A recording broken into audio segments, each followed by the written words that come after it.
Letter 1. To Mrs. Saville, England. St. Petersburg, December 11, 17. You will rejoice to hear that no disaster has accompanied the commencement of an enterprise which you have regarded with such evil forebodings. I arrived here yesterday, and my first task is to assure my dear sister of my welfare and increasing confidence in the success of my undertaking. I am already far north of London, and as I walk in the streets of Petersburg, I feel a cold northern breeze play upon my cheeks, which braces my nerves and fills me with delight. Do you understand this feeling? This breeze, which has traveled from the regions towards which I am advancing, gives me a foretaste of those icy climes. Inspirited by this wind of promise, my daydreams become more fervent and vivid. I try in vain to be persuaded that the pole is the seat of frost and desolation. It ever presents itself to my imagination as the region of beauty and delight. There, Margaret, the sun is forever visible, its broad disk just skirting the horizon and diffusing a perpetual splendor.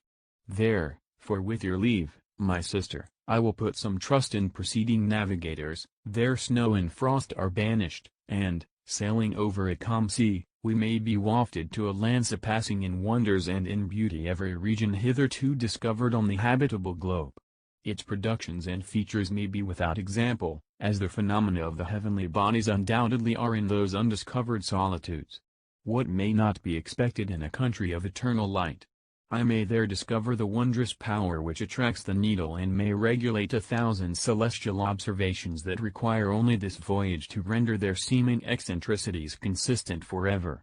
I shall satiate my ardent curiosity with the sight of a part of the world never before visited, and may tread a land never before imprinted by the foot of man.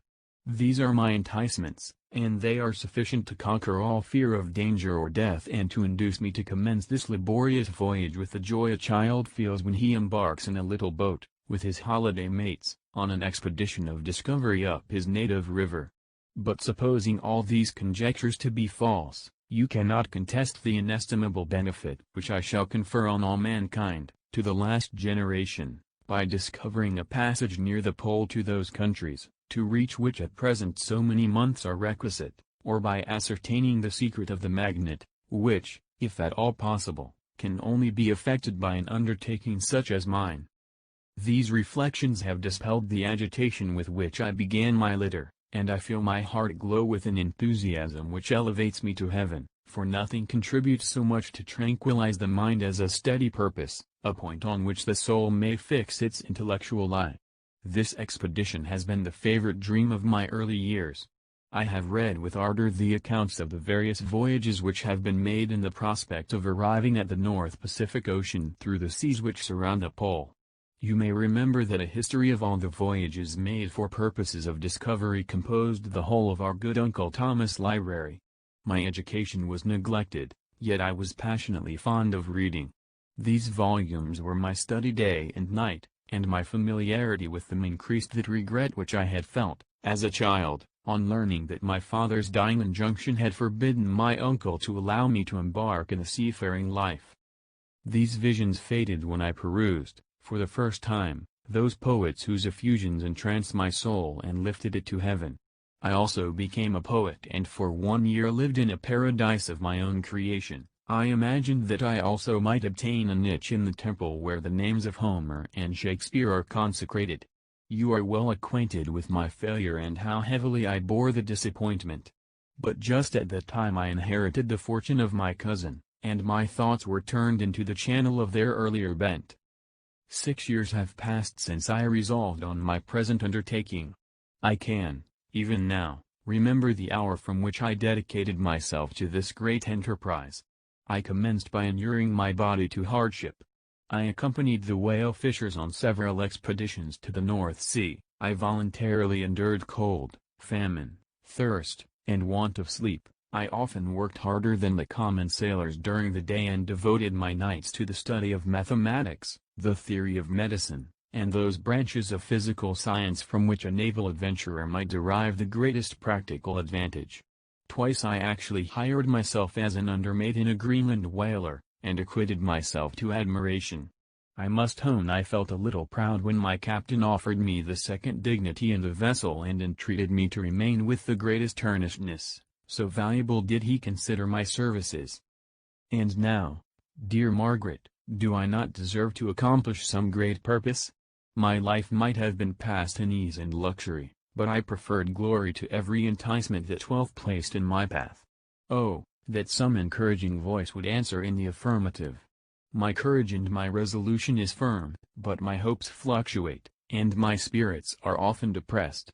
I am about to proceed on a long and difficult voyage, the emergencies of which will demand all my fortitude. I am required not only to raise the spirits of others, but sometimes to sustain my own, when theirs are failing. This is the most favorable period for traveling in Russia. They fly quickly over the snow in their sledges, the motion is pleasant, and, in my opinion, far more agreeable than that of an English stagecoach. The cold is not excessive. If you are wrapped in furs, a dress which I have already adopted, for there is a great difference between walking the deck and remaining seated motionless for hours, when no exercise prevents the blood from actually freezing in your veins. I have no ambition to lose my life on the post road between St. Petersburg and Archangel. I shall depart for the latter town in a fortnight or 3 weeks, and my intention is to hire a ship there, which can easily be done by paying the insurance for the owner, and to engage as many sailors as I think necessary among those who are accustomed to the whale fishing. I do not intend to sail until the month of June, and when shall I return? Ah, dear sister, how can I answer this question? If I succeed, many months, perhaps years, will pass before you and I may meet. If I fail, you will see me again soon, or never. Farewell, my dear, excellent Margaret. Heaven shower down blessings on you, and save me, that I may again and again testify my gratitude for all your love and kindness. Your affectionate brother, R. Walton. Letter 2. To Mrs. Saville, England. Archangel, 28th of March, 17.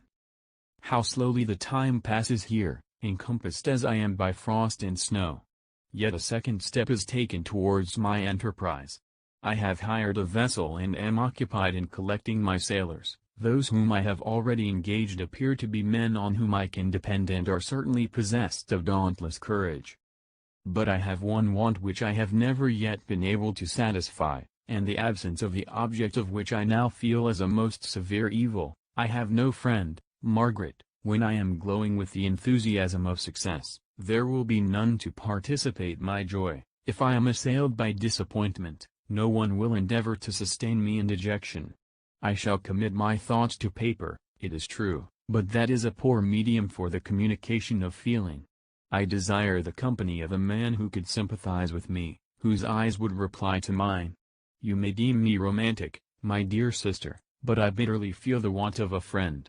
I have no one near me, gentle yet courageous, possessed of a cultivated as well as of a capacious mind, whose tastes are like my own, to approve or amend my plans. How would such a friend repair the faults of your poor brother? I am too ardent in execution and too impatient of difficulties. But it is a still greater evil to me that I am self-educated. For the first 14 years of my life I ran wild on a common and read nothing but our Uncle Thomas books of voyages. At that age I became acquainted with the celebrated poets of our own country, but it was only when it had ceased to be in my power to derive its most important benefits from such a conviction that I perceived the necessity of becoming acquainted with more languages than that of my native country. Now I am 28 and am in reality more illiterate than many schoolboys of 15. It is true that I have thought more and that my daydreams are more extended and magnificent, but they want, as the painters call it, keeping, and I greatly need a friend who would have sense enough not to despise me as romantic, and affection enough for me to endeavor to regulate my mind. Well, these are useless complaints. I shall certainly find no friend on the wide ocean, nor even here in Archangel, among merchants and seamen. Yet some feelings, unaided to the dross of human nature, beat even in these rugged bosoms. My lieutenant, for instance, is a man of wonderful courage and enterprise. He is madly desirous of glory, or rather, to word my phrase more characteristically, of advancement in his profession. He is an Englishman, and in the midst of national and professional prejudices, unsoftened by cultivation, retains some of the noblest endowments of humanity. I first became acquainted with him on board a whale vessel. Finding that he was unemployed in this city, I easily engaged him to assist in my enterprise. The master is a person of an excellent disposition and is remarkable in the ship for his gentleness and the mildness of his discipline. This circumstance, added to his well-known integrity and dauntless courage, made me very desirous to engage him. A youth passed in solitude, my best years spent under your gentle and feminine fosterage, has so refined the groundwork of my character that I cannot overcome an intense distaste to the usual brutality exercised on board ship. I have never believed it to be necessary, and when I heard of a mariner equally noted for his kindliness of heart and the respect and obedience paid to him by his crew, I felt myself peculiarly fortunate in being able to secure his services. I heard of him first in rather a romantic manner, from a lady who owes to him the happiness of her life. This, briefly, is his story. Some years ago he loved a young Russian lady of moderate fortune, and having amassed a considerable sum in prize money, the father of the girl consented to the match. He saw his mistress once before the destined ceremony, but she was bathed in tears, and throwing herself at his feet, entreated him to spare her, confessing at the same time that she loved another, but that he was poor, and that her father would never consent to the union. My generous friend reassured the suppliant, and on being informed of the name of her lover, instantly abandoned his pursuit.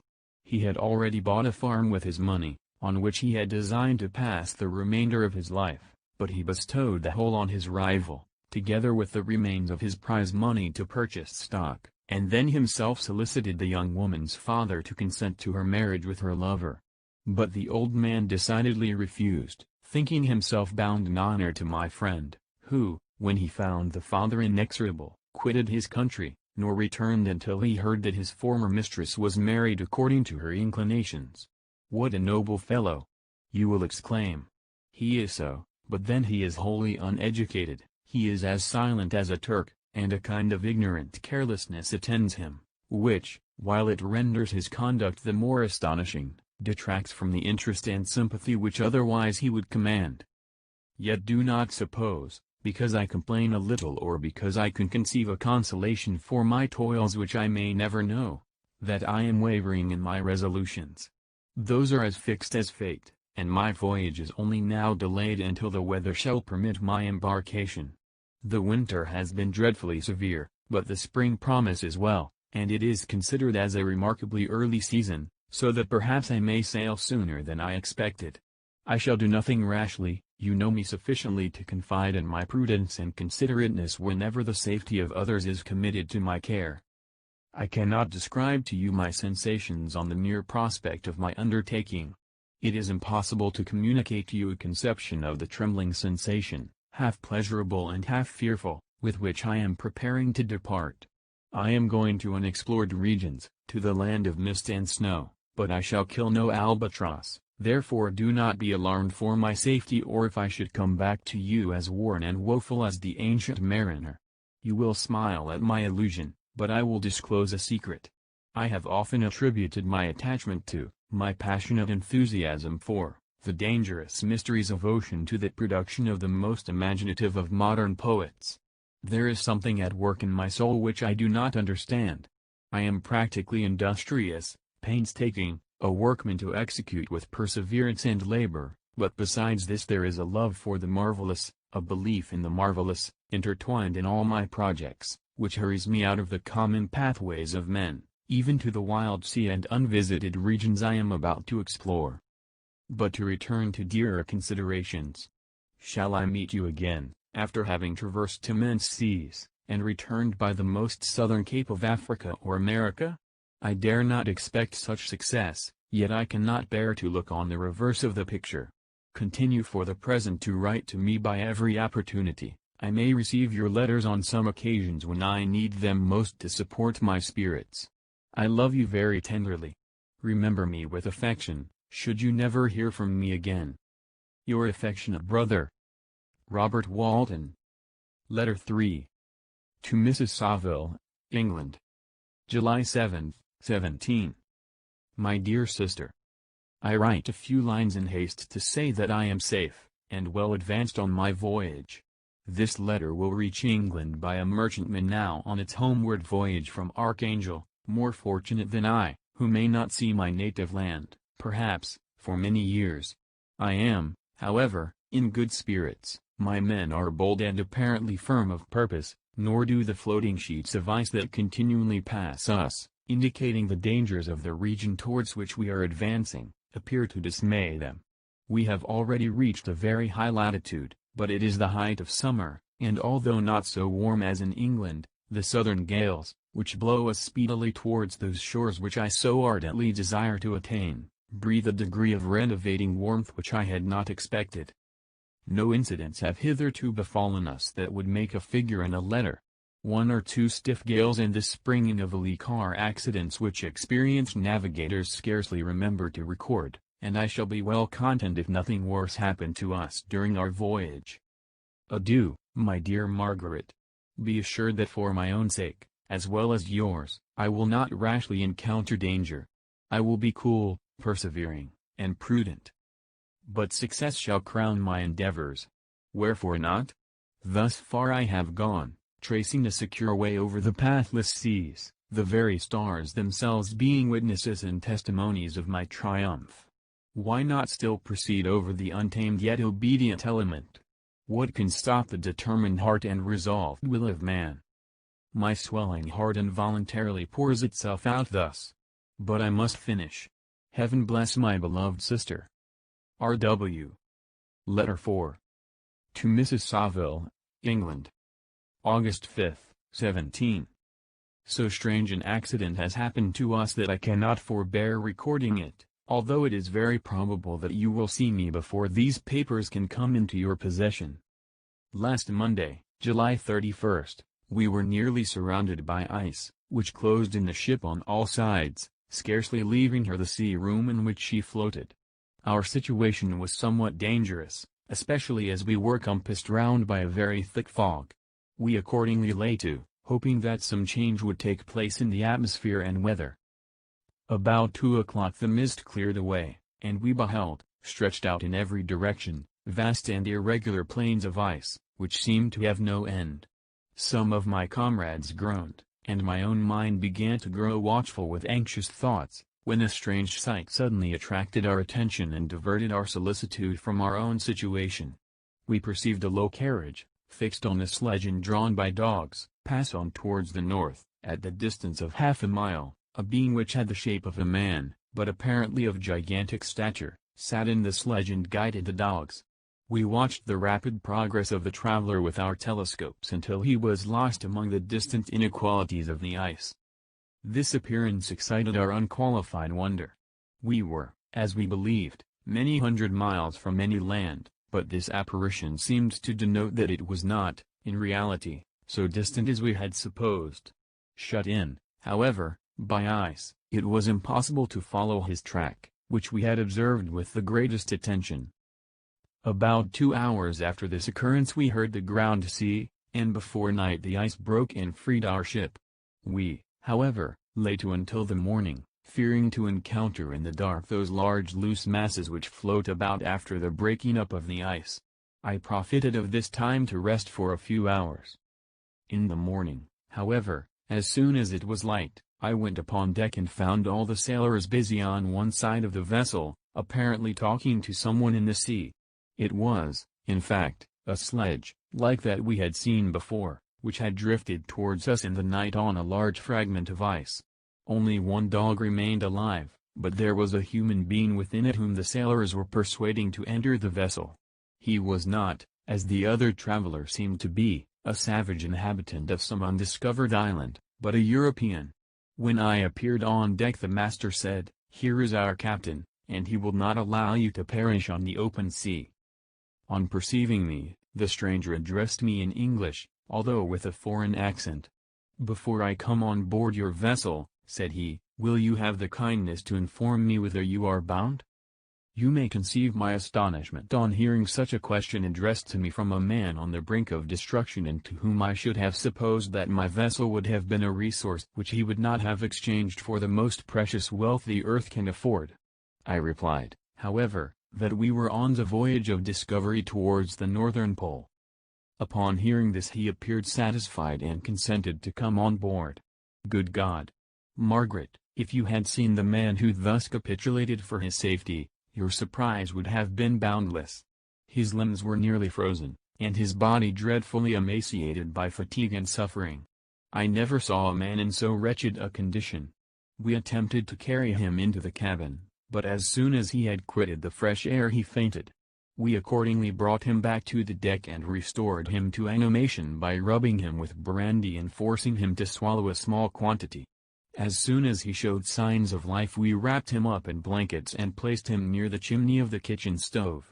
By slow degrees he recovered and ate a little soup, which restored him wonderfully. 2 days passed in this manner before he was able to speak, and I often feared that his sufferings had deprived him of understanding. When he had in some measure recovered, I removed him to my own cabin and attended on him as much as my duty would permit. I never saw a more interesting creature. His eyes have generally an expression of wildness, and even madness, but there are moments when, if anyone performs an act of kindness towards him or does him any the most trifling service, his whole countenance is lighted up, as it were, with a beam of benevolence and sweetness that I never saw equaled. But he is generally melancholy and despairing, and sometimes he gnashes his teeth, as if impatient of the weight of woes that oppresses him. When my guest was a little recovered I had great trouble to keep off the men, who wished to ask him 1,000 questions, but I would not allow him to be tormented by their idle curiosity, in a state of body and mind whose restoration evidently depended upon entire repose. Once, however, the lieutenant asked why he had come so far upon the ice in so strange a vehicle. His countenance instantly assumed an aspect of the deepest gloom, and he replied, "To seek one who fled from me." "And did the man whom you pursued travel in the same fashion?" "Yes." "Then I fancy we have seen him, for the day before we picked you up we saw some dogs drawing a sledge, with a man in it, across the ice." This aroused the stranger's attention, and he asked a multitude of questions concerning the route which the demon, as he called him, had pursued. Soon after, when he was alone with me, he said, "I have, doubtless, excited your curiosity, as well as that of these good people, but you are too considerate to make inquiries." "Certainly, it would indeed be very impertinent and inhuman in me to trouble you with any inquisitiveness of mine. And yet you rescued me from a strange and perilous situation, you have benevolently restored me to life." Soon after this he inquired if I thought that the breaking up of the ice had destroyed the other sledge. I replied that I could not answer with any degree of certainty, for the ice had not broken until near midnight, and the traveler might have arrived at a place of safety before that time, but of this I could not judge. From this time a new spirit of life animated the decaying frame of the stranger. He manifested the greatest eagerness to be upon deck to watch for the sledge which had before appeared, but I have persuaded him to remain in the cabin, for he is far too weak to sustain the rawness of the atmosphere. I have promised that someone should watch for him and give him instant notice if any new object should appear in sight. Such is my journal of what relates to this strange occurrence up to the present day. The stranger has gradually improved in health but is very silent and appears uneasy when anyone except myself enters his cabin. Yet his manners are so conciliating and gentle that the sailors are all interested in him, although they have had very little communication with him. For my own part, I begin to love him as a brother, and his constant and deep grief fills me with sympathy and compassion. He must have been a noble creature in his better days, being even now in wreck so attractive and amiable.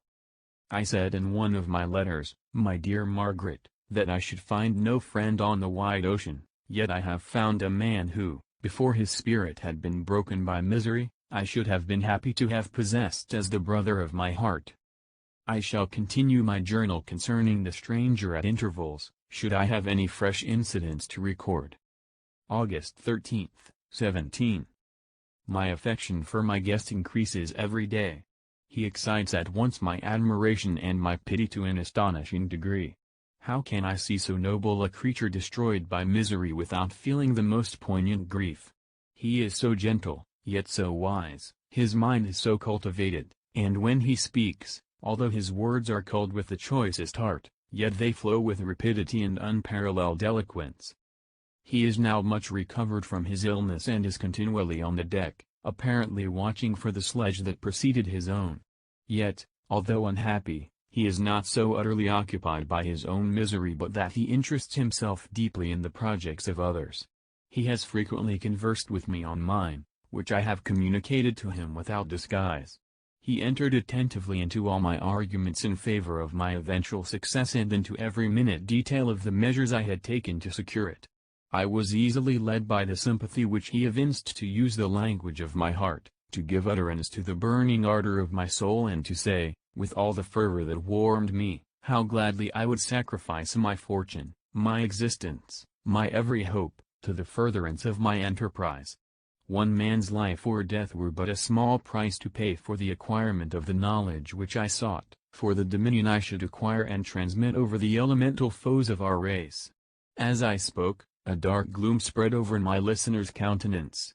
At first I perceived that he tried to suppress his emotion. He placed his hands before his eyes, and my voice quivered and failed me as I beheld tears trickle fast from between his fingers. A groan burst from his heaving breast. I paused. At length he spoke, in broken accents. "Unhappy man! Do you share my madness? Have you drunk also of the intoxicating draught?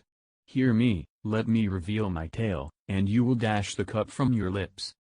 Such words, you may imagine, strongly excited my curiosity, but the paroxysm of grief that had seized the stranger overcame his weakened powers, and many hours of repose and tranquil conversation were necessary to restore his composure. Having conquered the violence of his feelings, he appeared to despise himself for being the slave of passion, and quelling the dark tyranny of despair, he led me again to converse concerning myself personally. He asked me the history of my earlier years. The tale was quickly told, but it awakened various trains of reflection. I spoke of my desire of finding a friend, of my thirst for a more intimate sympathy with a fellow mind than had ever fallen to my lot, and expressed my conviction that a man could boast of little happiness who did not enjoy this blessing. "I agree with you," replied the stranger, "we are unfashioned creatures, but half made up. If one wiser, better, dearer than ourselves, such a friend ought to be, do not lend his aid to perfectionate our weak and faulty natures. I once had a friend, the most noble of human creatures, and am entitled, therefore, to judge respecting friendship. You have hope, and the world before you, and have no cause for despair. But I have lost everything and cannot begin life anew." As he said this his countenance became expressive of a calm, settled grief that touched me to the heart. But he was silent and presently retired to his cabin. Even broken in spirit as he is, no one can feel more deeply than he does the beauties of nature. The starry sky, the sea, and every sight afforded by these wonderful regions seems still to have the power of elevating his soul from earth. Such a man has a double existence. He may suffer misery and be overwhelmed by disappointments, yet when he has retired into himself, he will be like a celestial spirit that has a halo around him, within whose circle no grief or folly ventures. Will you smile at the enthusiasm I express concerning this divine wanderer? You would not if you saw him. You have been tutored and refined by books and retirement from the world, and you are therefore somewhat fastidious, but this only renders you the more fit to appreciate the extraordinary merits of this wonderful man. Sometimes I have endeavored to discover what quality it is which he possesses that elevates him so immeasurably above any other person I ever knew. I believe it to be an intuitive discernment, a quick but never failing power of judgment, a penetration into the causes of things, unequaled for clearness and precision. Add to this a facility of expression and a voice whose varied intonations are soul-subduing music. August 19, 17. Yesterday the stranger said to me, "You may easily perceive, Captain Walton, that I have suffered great and unparalleled misfortunes. I had determined at one time that the memory of these evils should die with me, but you have won me to alter my determination. You seek for knowledge and wisdom, as I once did, and I ardently hope that the gratification of your wishes may not be a serpent to sting you, as mine has been. I do not know that the relation of my disasters will be useful to you, yet, when I reflect that you are pursuing the same course, exposing yourself to the same dangers which have rendered me what I am, I imagine that you may deduce an apt moral from my tale, one that may direct you if you succeed in your undertaking and console you in case of failure. Prepare to hear of occurrences which are usually deemed marvelous. Were we among the tamer scenes of nature, I might fear to encounter your unbelief, perhaps your ridicule, but many things will appear possible in these wild and mysterious regions which would provoke the laughter of those unacquainted with the ever-varied powers of nature, nor can I doubt but that my tale conveys in its series internal evidence of the truth of the events of which it is composed. You may easily imagine that I was much gratified by the offered communication, yet I could not endure that he should renew his grief by a recital of his misfortunes. I felt the greatest eagerness to hear the promised narrative, partly from curiosity and partly from a strong desire to ameliorate his fate if it were in my power. I expressed these feelings in my answer.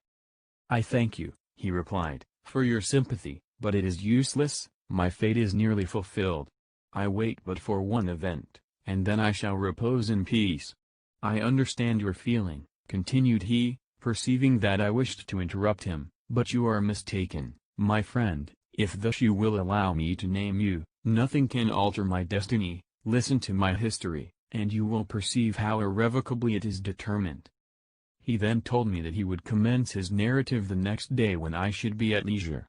This promise drew from me the warmest thanks. I have resolved every night, when I am not imperatively occupied by my duties, to record, as nearly as possible in his own words, what he has related during the day. If I should be engaged, I will at least make notes. This manuscript will doubtless afford you the greatest pleasure, but to me, who know him, and who hear it from his own lips, with what interest and sympathy shall I read it in some future day? Even now, as I commence my task, his full-toned voice swells in my ears, his lustrous eyes dwell on me with all their melancholy sweetness, I see his thin hand raised in animation, while the lineaments of his face are irradiated by the soul within. Strange and harrowing must be his story. Frightful the storm which embraced the gallant vessel on its course and wrecked it. Thus, Chapter 1. I am by birth a Genevese, and my family is one of the most distinguished of that republic.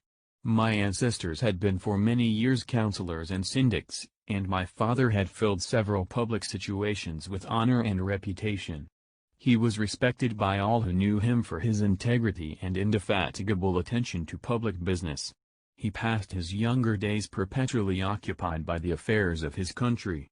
A variety of circumstances had prevented his marrying early, nor was it until the decline of life that he became a husband and the father of a family. As the circumstances of his marriage illustrate his character, I cannot refrain from relating them. One of his most intimate friends was a merchant who, from a flourishing state, fell, through numerous mischances, into poverty. This man, whose name was Beaufort, was of a proud and unbending disposition and could not bear to live in poverty and oblivion in the same country where he had formerly been distinguished for his rank and magnificence. Having paid his debts, therefore, in the most honorable manner, he retreated with his daughter to the town of Lucerne, where he lived unknown and in wretchedness. My father loved Beaufort with the truest friendship and was deeply grieved by his retreat and these unfortunate circumstances. He bitterly deplored the false pride which led his friend to a conduct so little worthy of the affection that united them. He lost no time in endeavoring to seek him out, with the hope of persuading him to begin the world again through his credit and assistance. Beaufort had taken effectual measures to conceal himself, and it was 10 months before my father discovered his abode. Overjoyed at this discovery, he hastened to the house, which was situated in a mean street near the Rus. But when he entered, misery and despair alone welcomed him. Beaufort had saved but a very small sum of money from the wreck of his fortunes, but it was sufficient to provide him with sustenance for some months, and in the meantime he hoped to procure some respectable employment in a merchant's house. The interval was, consequently, spent in inaction. His grief only became more deep and rankling when he had leisure for reflection, and at length it took so fast hold of his mind that at the end of 3 months he lay on a bed of sickness, incapable of any exertion. His daughter attended him with the greatest tenderness, but she saw with despair that their little fund was rapidly decreasing and that there was no other prospect of support.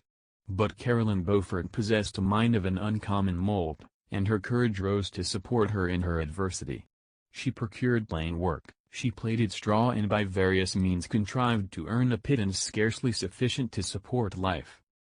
Several months passed in this manner.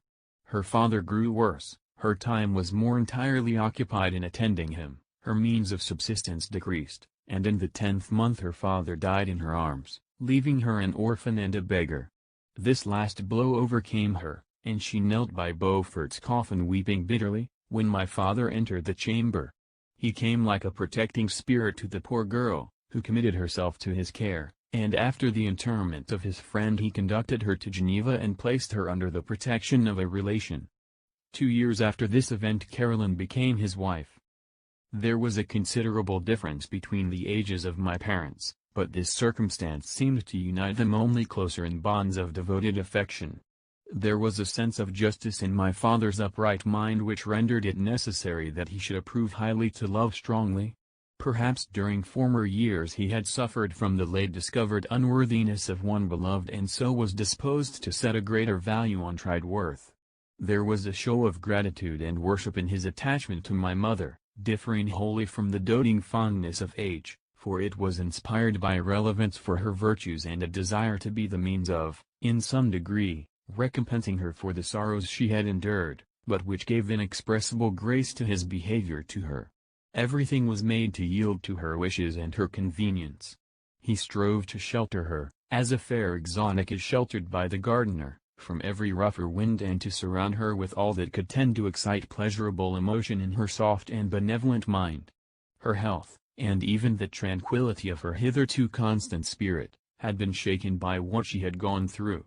During the 2 years that had elapsed previous to their marriage my father had gradually relinquished all his public functions, and immediately after their union they saw the pleasant climate of Italy, and the change of scene and interest attendant on a tour through the land of wonders, as a restorative for her weakened frame. From Italy they visited Germany and France. I, their eldest child, was born at Naples, and as an infant accompanied them in their rambles. I remained for several years their only child. Much as they were attached to each other, they seemed to draw inexhaustible stores of affection from a very mine of love to bestow them upon me. My mother's tender caresses and my father's smile of benevolent pleasure while regarding me are my first recollections. I was their plaything and their idol, and something better, their child, the innocent and helpless creature bestowed on them by heaven, whom to bring up to good, and whose future lot it was in their hands to direct to happiness or misery, according as they fulfilled their duties towards me. With this deep consciousness of what they owed towards the being to which they had given life, added to the active spirit of tenderness that animated both, it may be imagined that while during every hour of my infant life I received a lesson of patience, of charity, and of self-control, I was so guided by a silken cord that all seemed but one train of enjoyment to me. For a long time I was their only care. My mother had much desired to have a daughter, but I continued their single offspring. When I was about 5 years old, while making an excursion beyond the frontiers of Italy, they passed a week on the shores of the Lake of Como. Their benevolent disposition often made them enter the cottages of the poor.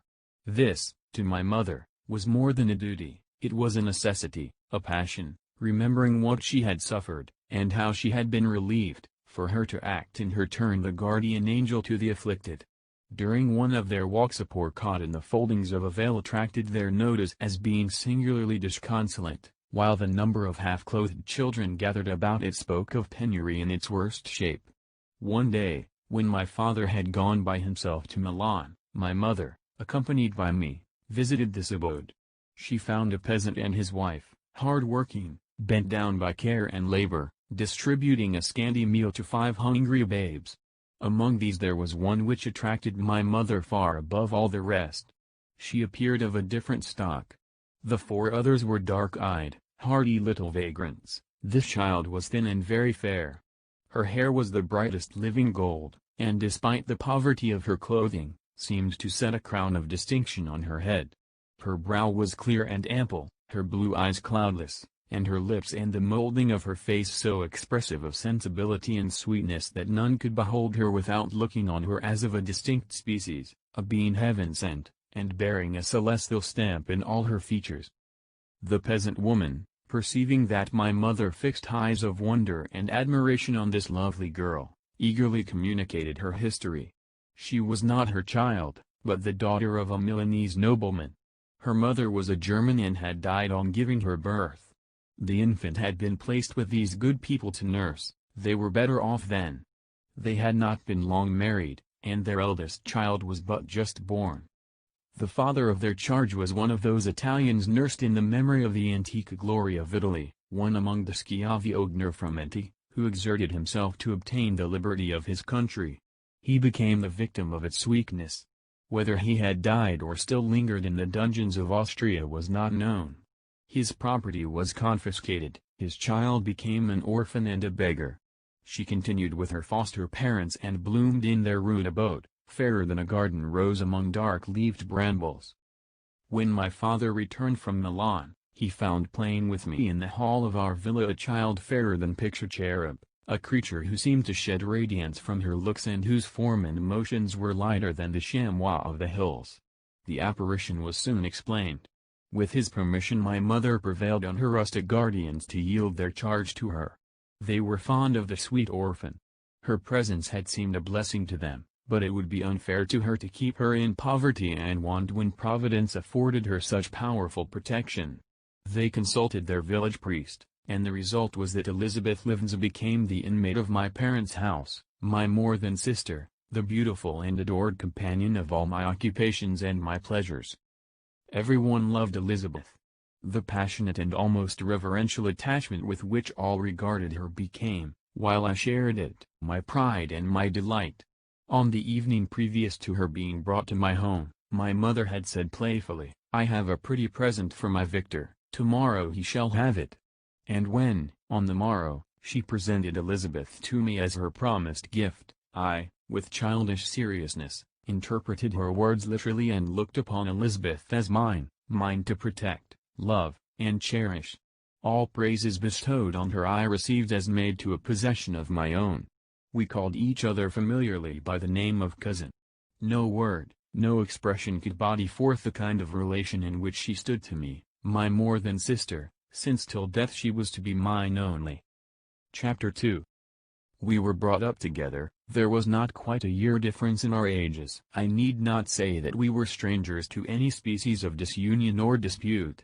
Harmony was the soul of our companionship, and the diversity and contrast that subsisted in our characters drew us nearer together. Elizabeth was of a calmer and more concentrated disposition, but, with all my ardor, I was capable of a more intense application and was more deeply smitten with the thirst for knowledge. She busied herself with following the aerial creations of the poets, and in the majestic and wondrous scenes which surrounded our Swiss home the sublime shapes of the mountains, the changes of the seasons, tempest and calm, the silence of winter, and the life and turbulence of our alpine summers, she found ample scope for admiration and delight. While my companion contemplated with a serious and satisfied spirit the magnificent appearances of things, I delighted in investigating their causes. The world was to me a secret which I desired to divine. Curiosity, earnest research to learn the hidden laws of nature, gladness akin to rapture, as they were unfolded to me, are among the earliest sensations I can remember. On the birth of a second son, my junior by 7 years, my parents gave up entirely their wandering life and fixed themselves in their native country. We possessed a house in Geneva, and a campaign on Belrive, the eastern shore of the lake, at the distance of rather more than a league from the city. We resided principally in the latter, and the lives of my parents were passed in considerable seclusion. It was my temper to avoid a crowd and to attach myself fervently to a few. I was indifferent, therefore, to my schoolfellows in general, but I united myself in the bonds of the closest friendship to one among them. Henry Clerval was the son of a merchant of Geneva. He was a boy of singular talent and fancy. He loved enterprise, hardship, and even danger for its own sake. He was deeply read in books of chivalry and romance. He composed heroic songs and began to write many a tale of enchantment and knightly adventure.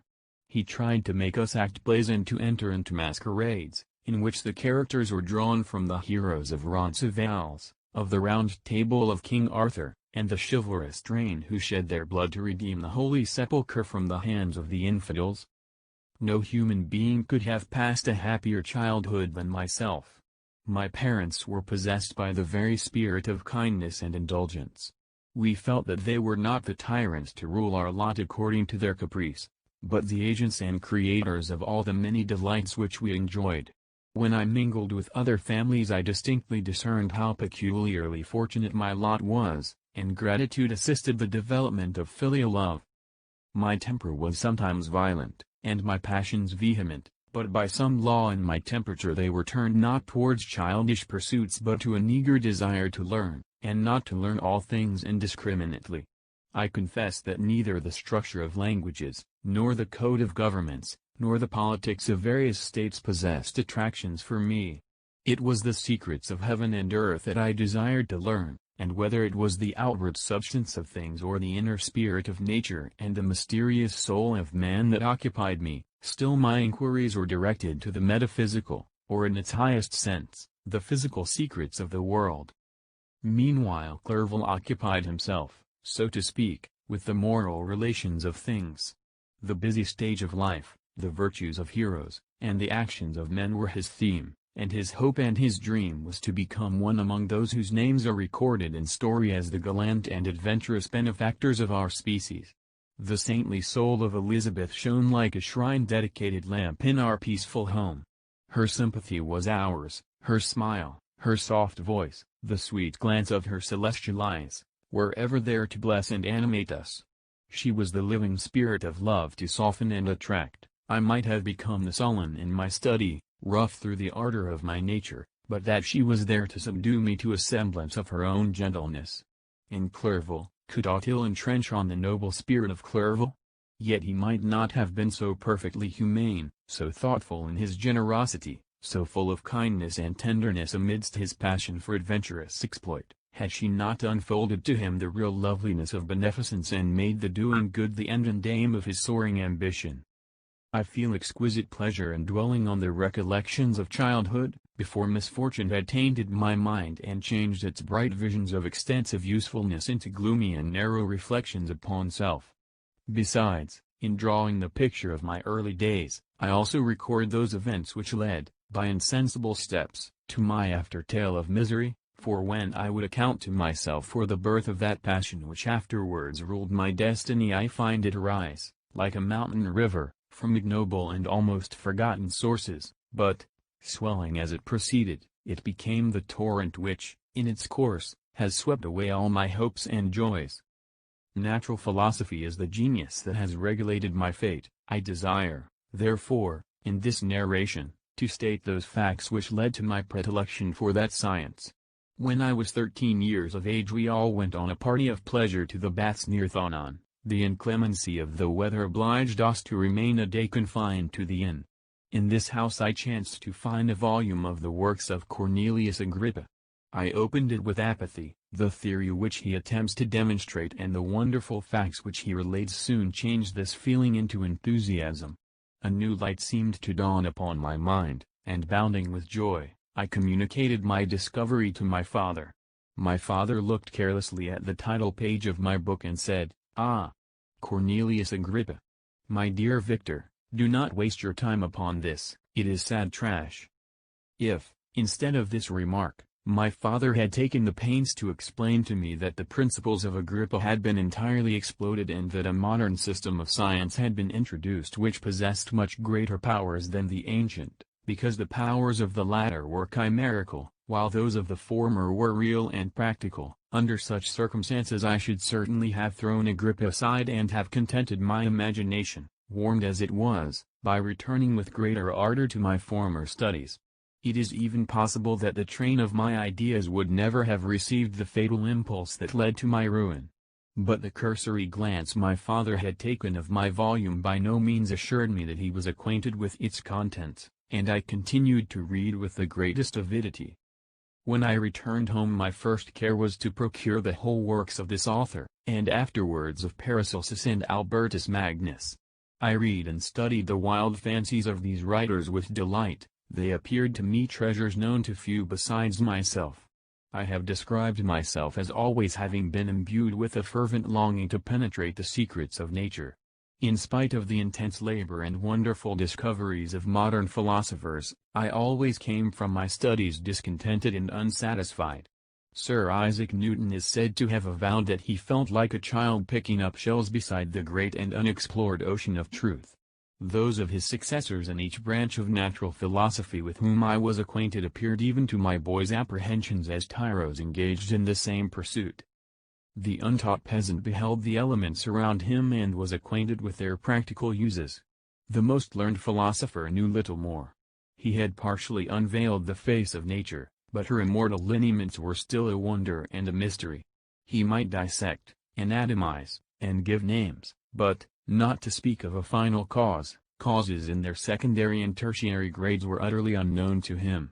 I had gazed upon the fortifications and impediments that seemed to keep human beings from entering the citadel of nature, and rashly and ignorantly I had repined.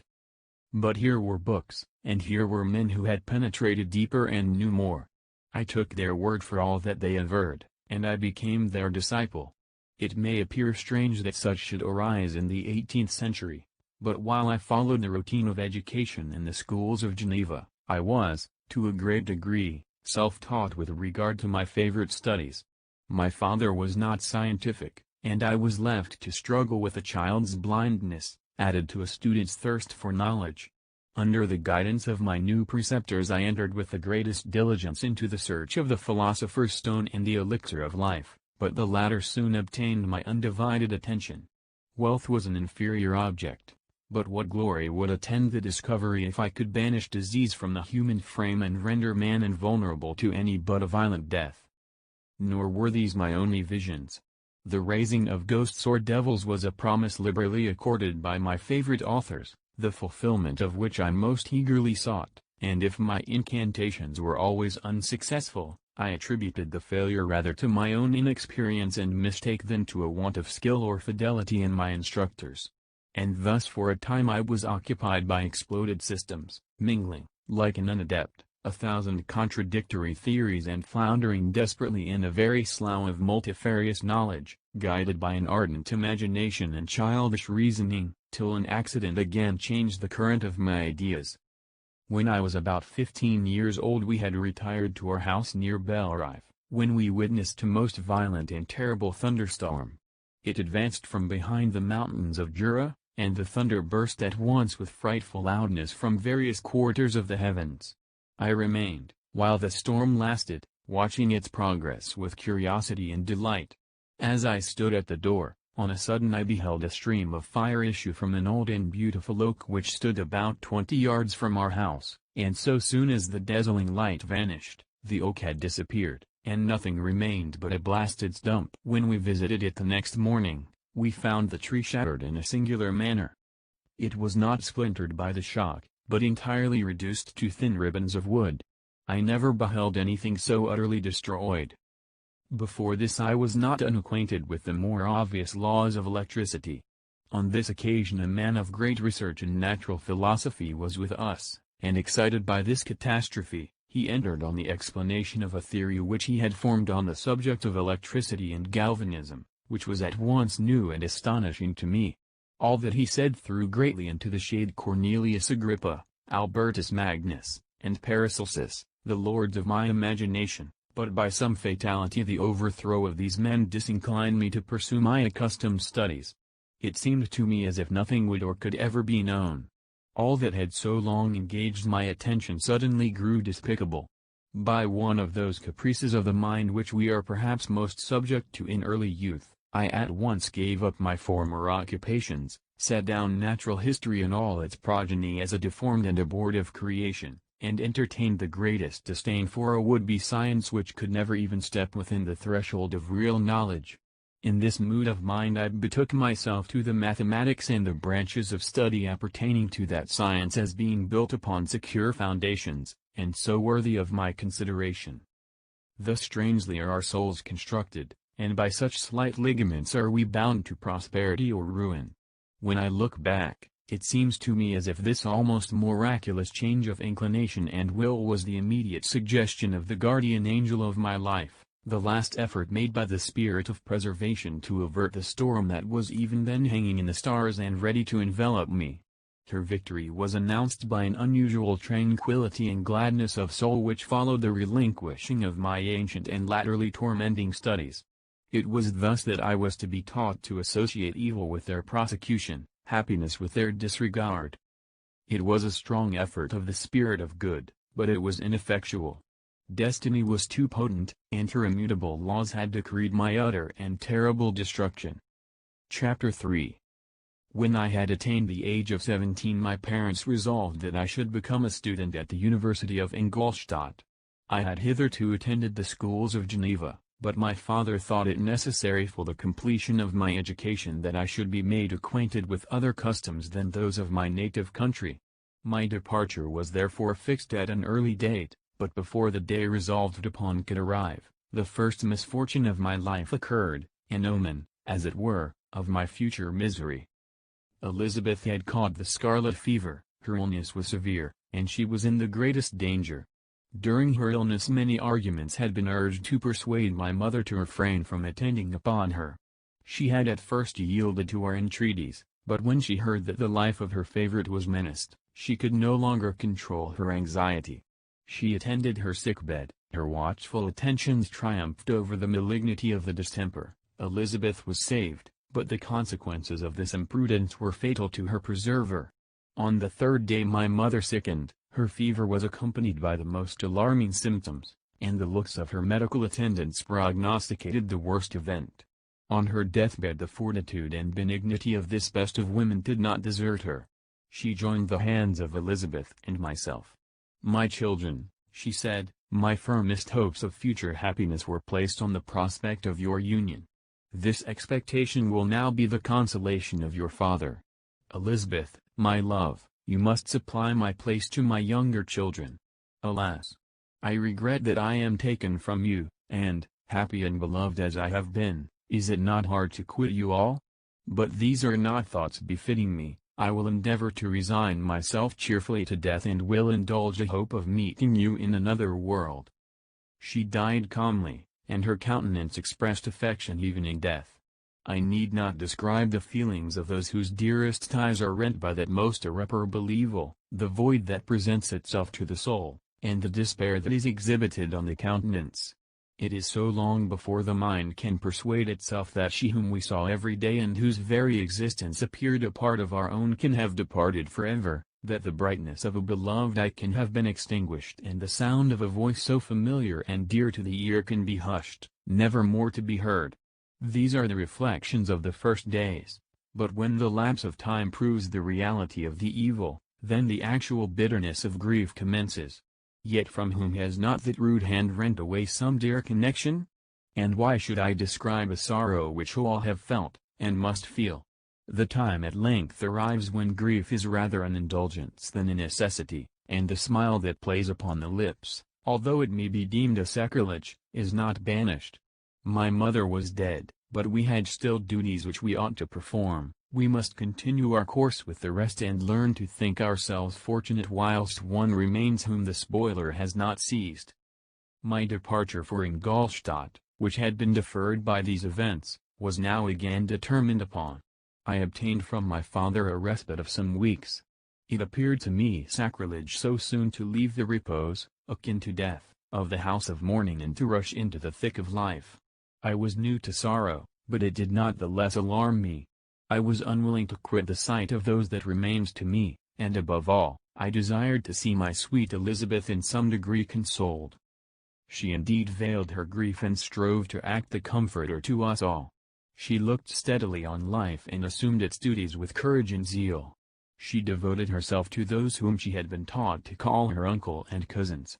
Never was she so enchanting as at this time, when she recalled the sunshine of her smiles and spent them upon us. She forgot even her own regret in her endeavors to make us forget.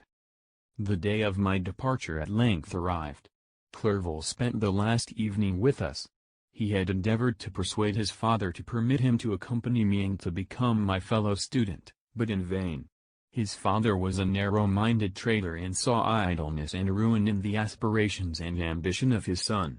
Henry deeply felt the misfortune of being debarred from a liberal education.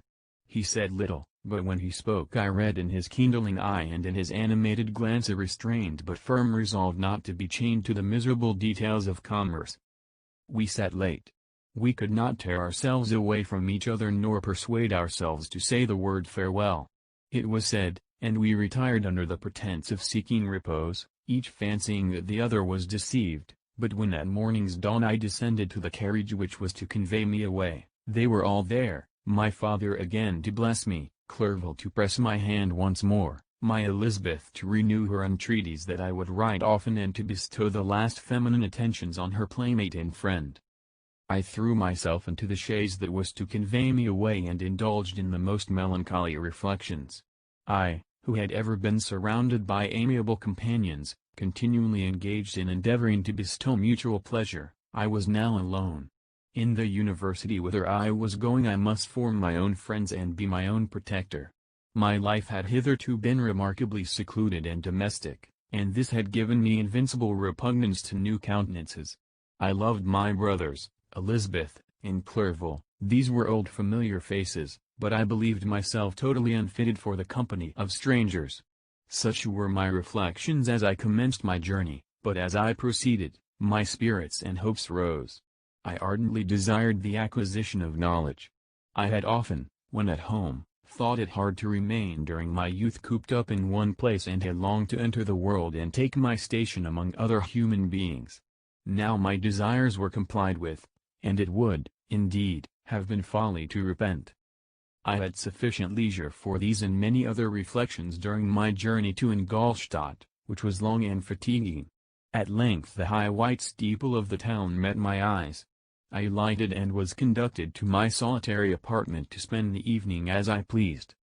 The next morning I delivered my letters of introduction and paid a visit to some of the principal professors.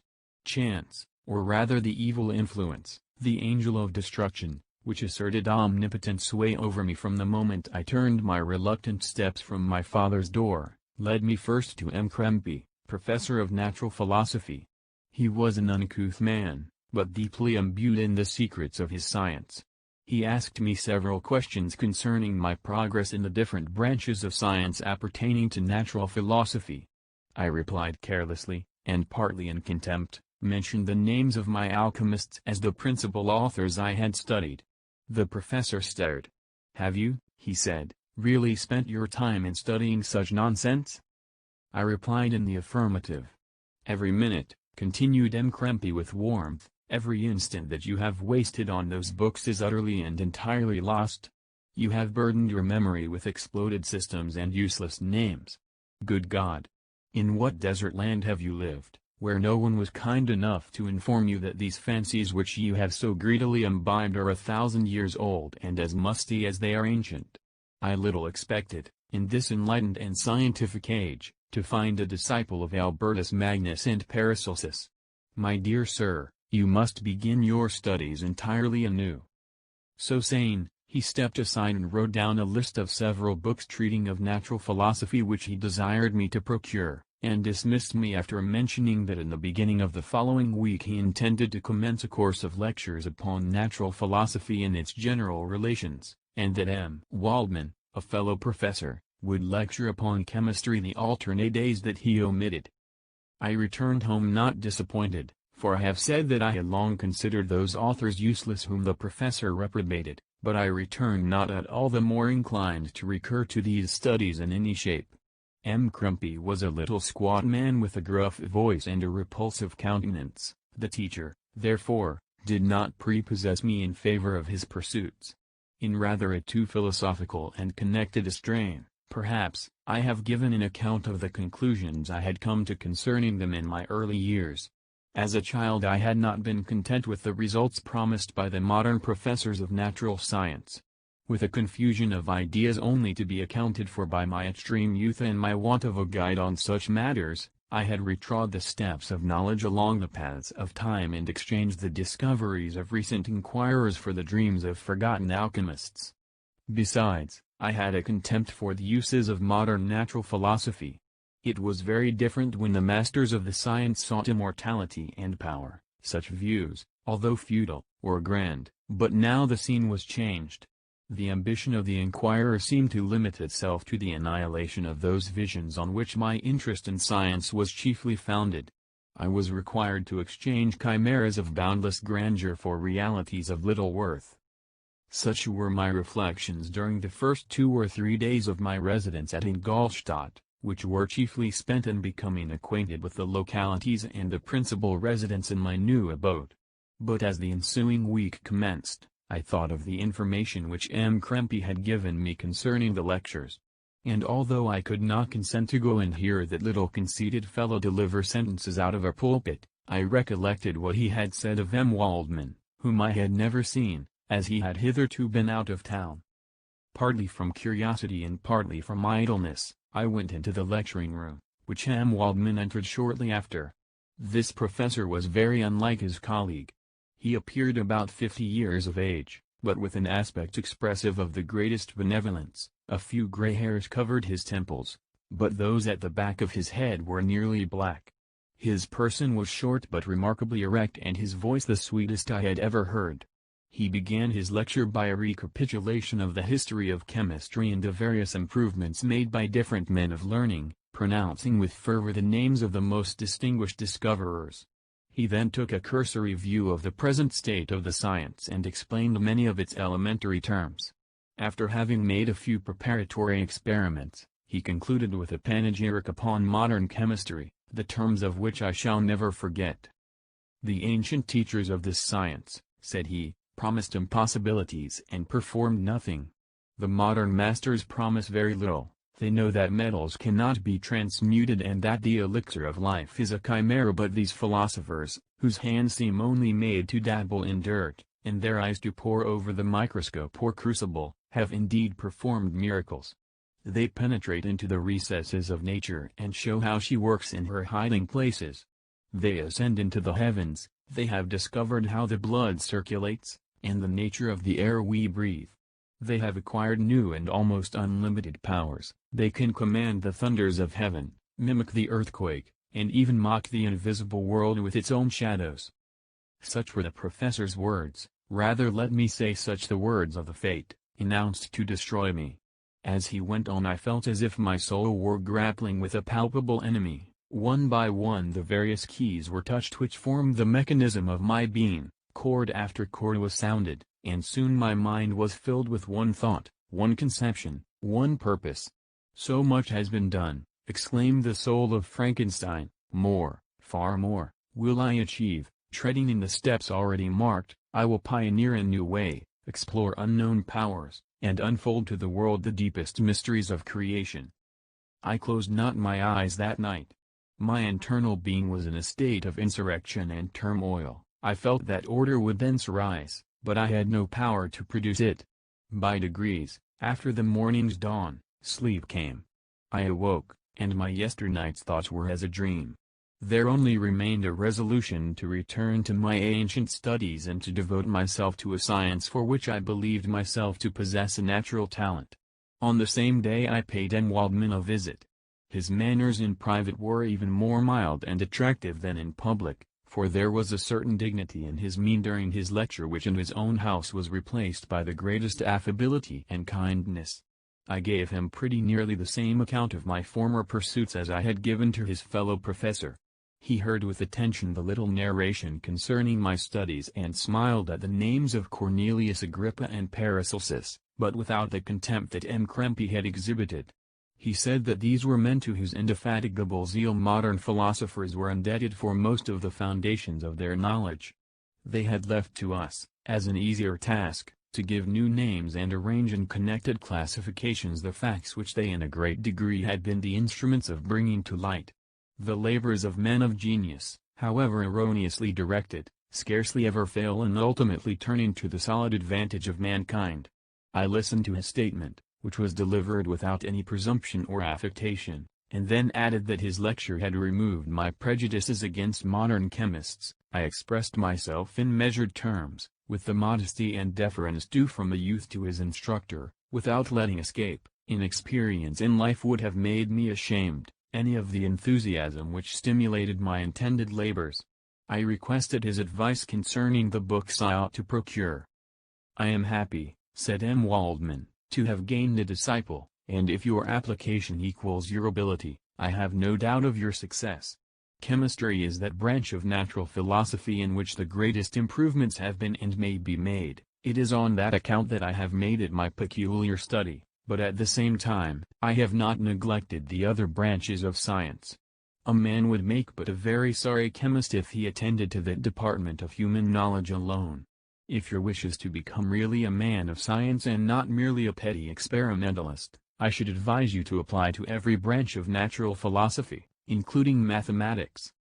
He then took me into his laboratory and explained to me the uses of his various machines, instructing me as to what I ought to procure and promising me the use of his own when I should have advanced far enough in the science not to derange their mechanism. He also gave me the list of books which I had requested, and I took my leave. Thus ended a day memorable to me. It decided my future destiny. Chapter 4. From this day natural philosophy, and particularly chemistry, in the most comprehensive sense of the term, became nearly my sole occupation. I read with ardor those works, so full of genius and discrimination, which modern inquirers have written on these subjects. I attended the lectures and cultivated the acquaintance of the men of science of the university, and I found even in M. Krempe a great deal of sound sense and real information, combined, it is true, with a repulsive physiognomy and manners, but not on that account the less valuable. In M. Waldman I found a true friend. His gentleness was never tinged by dogmatism, and his instructions were given with an air of frankness and good nature that banished every idea of pedantry. In 1,000 ways he smoothed for me the path of knowledge and made the most abstruse inquiries clear and facile to my apprehension. My application was at first fluctuating and uncertain. It gained strength as I proceeded and soon became so ardent and eager that the stars often disappeared in the light of morning whilst I was yet engaged in my laboratory. As I applied so closely, it may be easily conceived that my progress was rapid. My ardor was indeed the astonishment of the students, and my proficiency that of the masters. Professor Krempe often asked me, with a sly smile, how Cornelius Agrippa went on, whilst M. Waldman expressed the most heartfelt exultation in my progress. 2 years passed in this manner, during which I paid no visit to Geneva, but was engaged, heart and soul, in the pursuit of some discoveries which I hoped to make. None but those who have experienced them can conceive of the enticements of science. In other studies you go as far as others have gone before you, and there is nothing more to know, but in a scientific pursuit there is continual food for discovery and wonder. A mind of moderate capacity which closely pursues one study must infallibly arrive at great proficiency in that study, and I, who continually sought the attainment of one object of pursuit and was solely wrapped up in this, improved so rapidly that at the end of 2 years I made some discoveries in the improvement of some chemical instruments, which procured me great esteem and admiration at the university. When I had arrived at this point and had become as well acquainted with the theory and practice of natural philosophy as depended on the lessons of any of the professors at Ingolstadt, my residence there being no longer conducive to my improvements, I thought of returning to my friends and my native town, when an incident happened that protracted my stay. One of the phenomena which had peculiarly attracted my attention was the structure of the human frame, and, indeed, any animal endued with life. Whence, I often asked myself, did the principle of life proceed? It was a bold question, and one which has ever been considered as a mystery, yet with how many things are we upon the brink of becoming acquainted, if cowardice or carelessness did not restrain our inquiries. I revolved these circumstances in my mind and determined henceforth to apply myself more particularly to those branches of natural philosophy which relate to physiology. Unless I had been animated by an almost supernatural enthusiasm, my application to this study would have been irksome and almost intolerable. To examine the causes of life, we must first have recourse to death. I became acquainted with the science of anatomy, but this was not sufficient. I must also observe the natural decay and corruption of the human body. In my education my father had taken the greatest precautions that my mind should be impressed with no supernatural horrors. I do not ever remember to have trembled at a tale of superstition or to have feared the apparition of a spirit. Darkness had no effect upon my fancy, and a churchyard was to me merely the receptacle of bodies deprived of life, which, from being the seat of beauty and strength, had become food for the worm. Now I was led to examine the cause and progress of this decay and forced to spend days and nights in vaults and charnel houses. My attention was fixed upon every object the most insupportable to the delicacy of the human feelings. I saw how the fine form of man was degraded and wasted. I beheld the corruption of death succeed to the blooming cheek of life. I saw how the worm inherited the wonders of the eye and brain. I paused, examining and analyzing all the minutiae of causation, as exemplified in the change from life to death, and death to life, until from the midst of this darkness a sudden light broke in upon me, a light so brilliant and wondrous, yet so simple, that while I became dizzy with the immensity of the prospect which it illustrated, I was surprised that among so many men of genius who had directed their inquiries towards the same science, that I alone should be reserved to discover so astonishing a secret. Remember, I am not recording the vision of a madman. The sun does not more certainly shine in the heavens than that which I now affirm is true. Some miracle might have produced it, yet the stages of the discovery were distinct and probable. After days and nights of incredible labor and fatigue, I succeeded in discovering the cause of generation and life. Nay, more, I became myself capable of bestowing animation upon lifeless matter. The astonishment which I had at first experienced on this discovery soon gave place to delight and rapture. After so much time spent in painful labor, to arrive at once at the summit of my desires was the most gratifying consummation of my toils. But this discovery was so great and overwhelming that all the steps by which I had been progressively led to it were obliterated, and I beheld only the result. What had been the study and desire of the wisest men since the creation of the world was now within my grasp. Not that, like a magic scene, it all opened upon me at once. The information I had obtained was of a nature rather to direct my endeavors so soon as I should point them towards the object of my search than to exhibit that object already accomplished. I was like the Arabian who had been buried with the dead and found a passage to life, aided only by one glimmering and seemingly ineffectual light. I see by your eagerness and the wonder and hope which your eyes express, my friend, that you expect to be informed of the secret with which I am acquainted. That cannot be. Listen patiently until the end of my story, and you will easily perceive why I am reserved upon that subject. I will not lead you on, unguarded and ardent as I then was, to your destruction and infallible misery. Learn from me, if not by my precepts, at least by my example, how dangerous is the acquirement of knowledge and how much happier that man is who believes his native town to be the world, than he who aspires to become greater than his nature will allow. When I found so astonishing a power placed within my hands, I hesitated a long time concerning the manner in which I should employ it. Although I possessed the capacity of bestowing animation, yet to prepare a frame for the reception of it, with all its intricacies of fibers, muscles, and veins, still remained a work of inconceivable difficulty and labor. I doubted at first whether I should attempt the creation of a being like myself, or one of simpler organization, but my imagination was too much exalted by my first success to permit me to doubt of my ability to give life to an animal as complex and wonderful as man. The materials at present within my command hardly appeared adequate to so arduous an undertaking, but I doubted not that I should ultimately succeed. I prepared myself for a multitude of reverses. My operations might be incessantly baffled, and at last my work be imperfect, yet when I considered the improvement which every day takes place in science and mechanics, I was encouraged to hope my present attempts would at least lay the foundations of future success. Nor could I consider the magnitude and complexity of my plan as any argument of its impracticability. It was with these feelings that I began the creation of a human being. As the minuteness of the parts formed a great hindrance to my speed, I resolved, contrary to my first intention, to make the being of a gigantic stature, that is to say, about 8 feet in height, and proportionably large.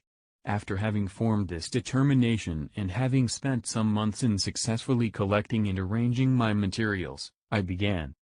No one can conceive the variety of feelings which bore me onwards, like a hurricane, in the first enthusiasm of success. Life and death appeared to me ideal bounds, which I should first break through, and pour a torrent of light into our dark world. A new species would bless me as its creator and source, many happy and excellent natures would owe their being to me.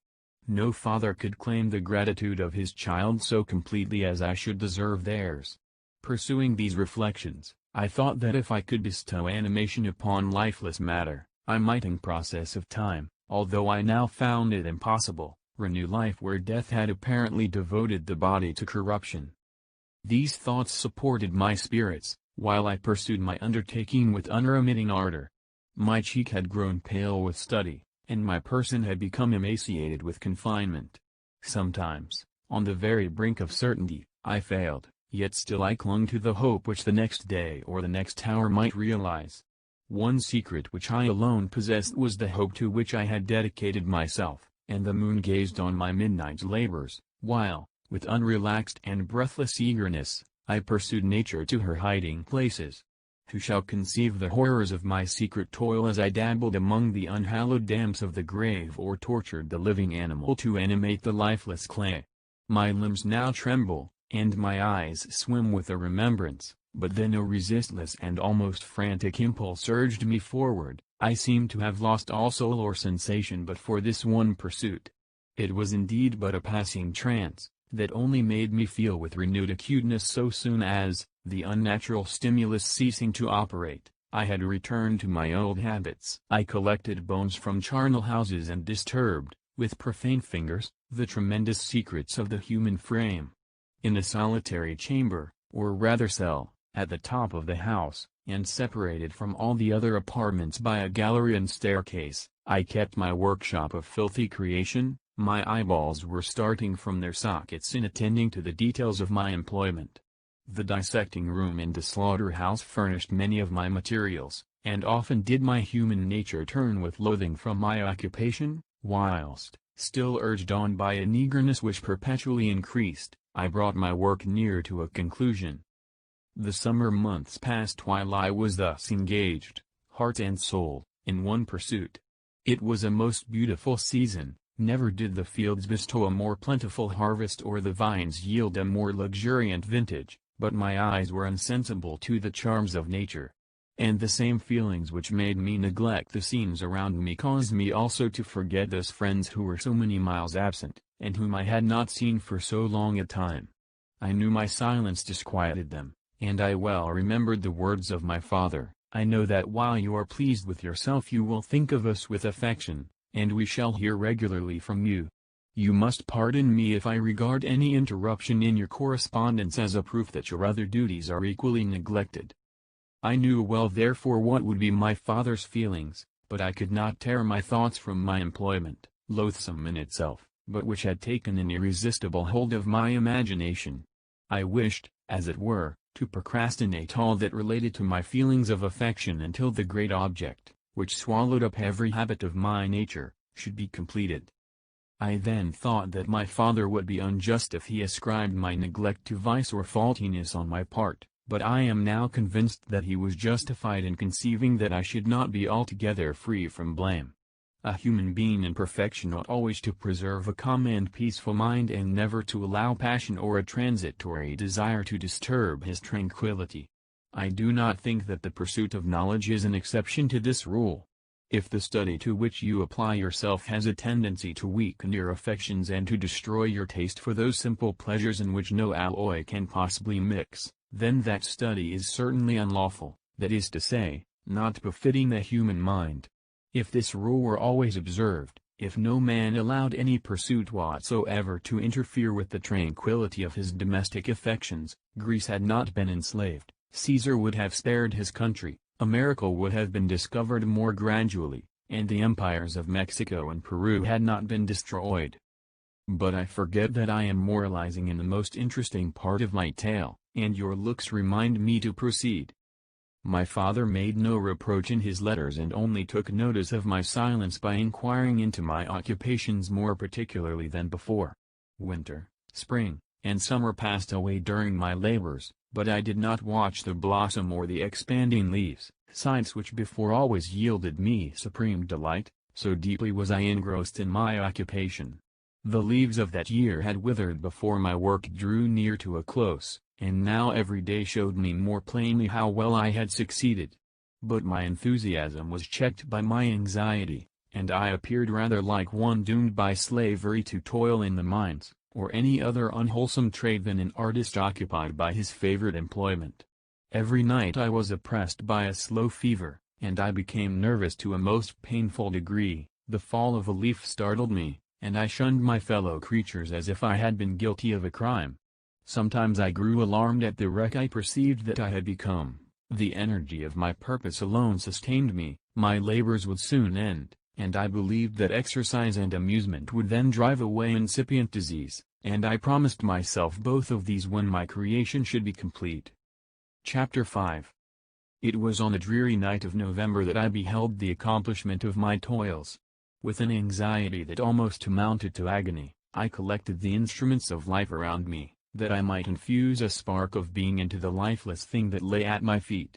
It was already 1 in the morning, the rain pattered dismally against the panes, and my candle was nearly burnt out, when, by the glimmer of the half-extinguished light, I saw the dull yellow eye of the creature open. It breathed hard, and a convulsive motion agitated its limbs. How can I describe my emotions at this catastrophe, or how delineate the wretch whom with such infinite pains and care I had endeavored to form? His limbs were in proportion, and I had selected his features as beautiful. Beautiful! Great God! His yellow skin scarcely covered the work of muscles and arteries beneath, his hair was of a lustrous black, and flowing, his teeth of a pearly whiteness, but these luxuriances only formed a more horrid contrast with his watery eyes, that seemed almost of the same color as the dun white sockets in which they were set, his shriveled complexion and straight black lips. The different accidents of life are not so changeable as the feelings of human nature. I had worked hard for nearly 2 years, for the sole purpose of infusing life into an inanimate body. For this I had deprived myself of rest and health. I had desired it with an ardor that far exceeded moderation, but now that I had finished, the beauty of the dream vanished, and breathless horror and disgust filled my heart. Unable to endure the aspect of the being I had created, I rushed out of the room and continued a long time traversing my bedchamber, unable to compose my mind to sleep. At length lassitude succeeded to the tumult I had before endured, and I threw myself on the bed in my clothes, endeavoring to seek a few moments of forgetfulness. But it was in vain. I slept, indeed, but I was disturbed by the wildest dreams. I thought I saw Elizabeth, in the bloom of health, walking in the streets of Ingolstadt. Delighted and surprised, I embraced her, but as I imprinted the first kiss on her lips, they became livid with the hue of death, her features appeared to change, and I thought that I held the corpse of my dead mother in my arms. A shroud enveloped her form, and I saw the grave worms crawling in the folds of the flannel. I started from my sleep with horror, a cold dew covered my forehead, my teeth chattered, and every limb became convulsed, when, by the dim and yellow light of the moon, as it forced its way through the window shutters, I beheld the wretch, the miserable monster whom I had created. He held up the curtain of the bed, and his eyes, if eyes they may be called, were fixed on me. His jaws opened, and he muttered some inarticulate sounds, while a grin wrinkled his cheeks. He might have spoken, but I did not hear. One hand was stretched out, seemingly to detain me, but I escaped and rushed downstairs. I took refuge in the courtyard belonging to the house which I inhabited, where I remained during the rest of the night, walking up and down in the greatest agitation, listening attentively, catching and fearing each sound as if it were to announce the approach of the demoniacal corpse to which I had so miserably given life. Oh! No mortal could support the horror of that countenance. A mummy again endued with animation could not be so hideous as that wretch. I had gazed on him while unfinished. He was ugly then, but when those muscles and joints were rendered capable of motion, it became a thing such as even Dante could not have conceived. I passed the night wretchedly. Sometimes my pulse beat so quickly and hardly that I felt the palpitation of every artery. At others, I nearly sank to the ground through languor and extreme weakness. Mingled with this horror, I felt the bitterness of disappointment. Dreams that had been my food and pleasant rest for so long a space were now become a hell to me, and the change was so rapid, the overthrow so complete. Morning, dismal and wet, at length dawned and discovered to my sleepless and aching eyes the church of Ingolstadt, its white steeple and clock, which indicated the 6th hour. The porter opened the gates of the court, which had that night been my asylum, and I issued into the streets, pacing them with quick steps, as if I sought to avoid the wretch whom I feared every turning of the street would present to my view. I did not dare return to the apartment which I inhabited, but felt impelled to hurry on, although drenched by the rain which poured from a black and comfortless sky. I continued walking in this manner for some time, endeavoring by bodily exercise to ease the load that weighed upon my mind. I traversed the streets without any clear conception of where I was or what I was doing. My heart palpitated in the sickness of fear, and I hurried on with irregular steps, not daring to look about me. Like one who, on a lonely road, doth walk in fear and dread, and, having once turned round, walks on, and turns no more his head, because he knows a frightful fiend doth close behind him tread. Coleridge's Ancient Mariner. Continuing thus, I came at length opposite to the inn at which the various diligences and carriages usually stopped. Here I paused, I knew not why, but I remained some minutes with my eyes fixed on a coach that was coming towards me from the other end of the street.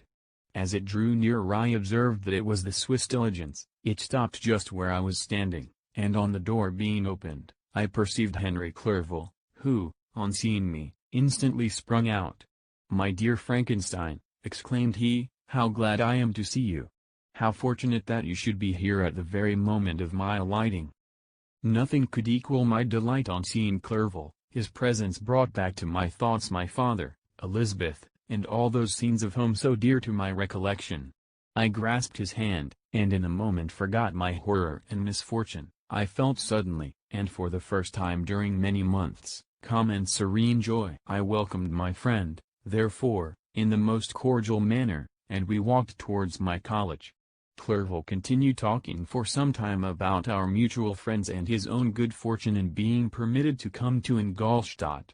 "You may easily believe," said he, "how great was the difficulty to persuade my father that all necessary knowledge was not comprised in the noble art of bookkeeping, and, indeed, I believe I left him incredulous to the last, for his constant answer to my unwearied entreaties was the same as that of the Dutch schoolmaster and the vicar of Wakefield. I have 10,000 florins a year without Greek, I eat heartily without Greek." But his affection for me at length overcame his dislike of learning, and he has permitted me to undertake a voyage of discovery to the land of knowledge. It gives me the greatest delight to see you, but tell me how you left my father, brothers, and Elizabeth. "Very well, and very happy, only a little uneasy that they hear from you so seldom. By the by, I mean to lecture you a little upon their account myself. But, my dear Frankenstein," continued he, stopping short and gazing full in my face, "I did not before remark how very ill you appear, so thin and pale, you look as if you had been watching for several nights." "You have guessed right, I have lately been so deeply engaged in one occupation that I have not allowed myself sufficient rest, as you see, but I hope, I sincerely hope, that all these employments are now at an end and that I am at length free." I trembled excessively. I could not endure to think of, and far less to allude to, the occurrences of the preceding night. I walked with a quick pace, and we soon arrived at my college. I then reflected, and the thought made me shiver, that the creature whom I had left in my apartment might still be there, alive and walking about. I dreaded to behold this monster, but I feared still more that Henry should see him. Entreating him, therefore, to remain a few minutes at the bottom of the stairs, I darted up towards my own room. My hand was already on the lock of the door before I recollected myself. I then paused, and a cold shivering came over me. I threw the door forcibly open, as children are accustomed to do when they expect a spectre to stand in waiting for them on the other side, but nothing appeared. I stepped fearfully in. The apartment was empty, and my bedroom was also freed from its hideous guest. I could hardly believe that so great a good fortune could have befallen me, but when I became assured that my enemy had indeed fled, I clapped my hands for joy and ran down to Clerval. We ascended into my room, and the servant presently brought breakfast, but I was unable to contain myself. It was not joy only that possessed me. I felt my flesh tingle with excessive sensitiveness, and my pulse beat rapidly. I was unable to remain for a single instant in the same place. I jumped over the chairs, clapped my hands, and laughed aloud. Clerval at first attributed my unusual spirits to joy on his arrival, but when he observed me more attentively, he saw a wildness in my eyes for which he could not account, and my loud, unrestrained, heartless laughter frightened and astonished him. "My dear Victor," cried he, "what, for God's sake, is the matter? Do not laugh in that manner. How ill you are! What is the cause of all this?" "Do not ask me," cried I, putting my hands before my eyes, for I thought I saw the dreaded spectre glide into the room. "He can tell. Oh, save me! Save me!" I imagined that the monster seized me. I struggled furiously and fell down in a fit. Poor Clerval! What must have been his feelings? A meeting, which he anticipated with such joy, so strangely turned to bitterness. But I was not the witness of his grief, for I was lifeless and did not recover my senses for a long, long time. This was the commencement of a nervous fever which confined me for several months. During all that time Henry was my only nurse. I afterwards learned that, knowing my father's advanced age and unfitness for so long a journey, and how wretched my sickness would make Elizabeth, he spared them this grief by concealing the extent of my disorder.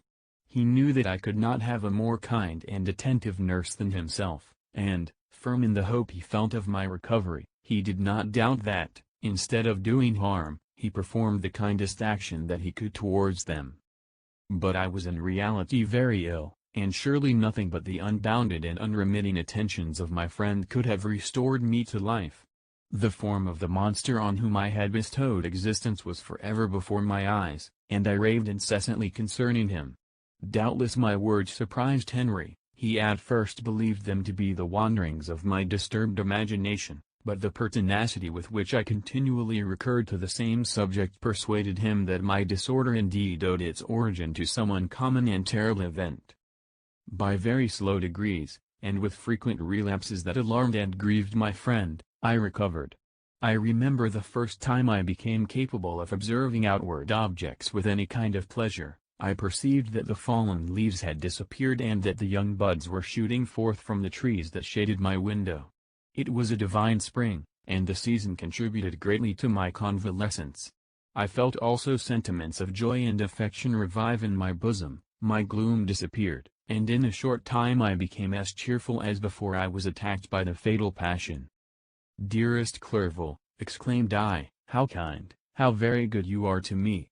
This whole winter, instead of being spent in study, as you promised yourself, has been consumed in my sick room. How shall I ever repay you? I feel the greatest remorse for the disappointment of which I have been the occasion, but you will forgive me. You will repay me entirely if you do not discompose yourself, but get well as fast as you can, and since you appear in such good spirits, I may speak to you on one subject, may I not?" I trembled. One subject. What could it be? Could he allude to an object on whom I dared not even think? "Compose yourself," said Clerval, who observed my change of color. "I will not mention it if it agitates you, but your father and cousin would be very happy if they received a letter from you in your own handwriting. They hardly know how ill you have been and are uneasy at your long silence." "Is that all, my dear Henry?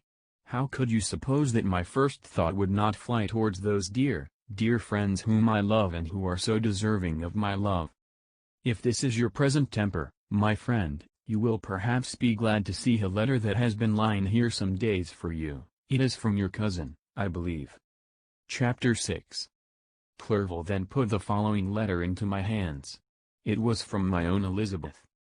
My dearest cousin, you have been ill, very ill, and even the constant letters of dear kind Henry are not sufficient to reassure me on your account.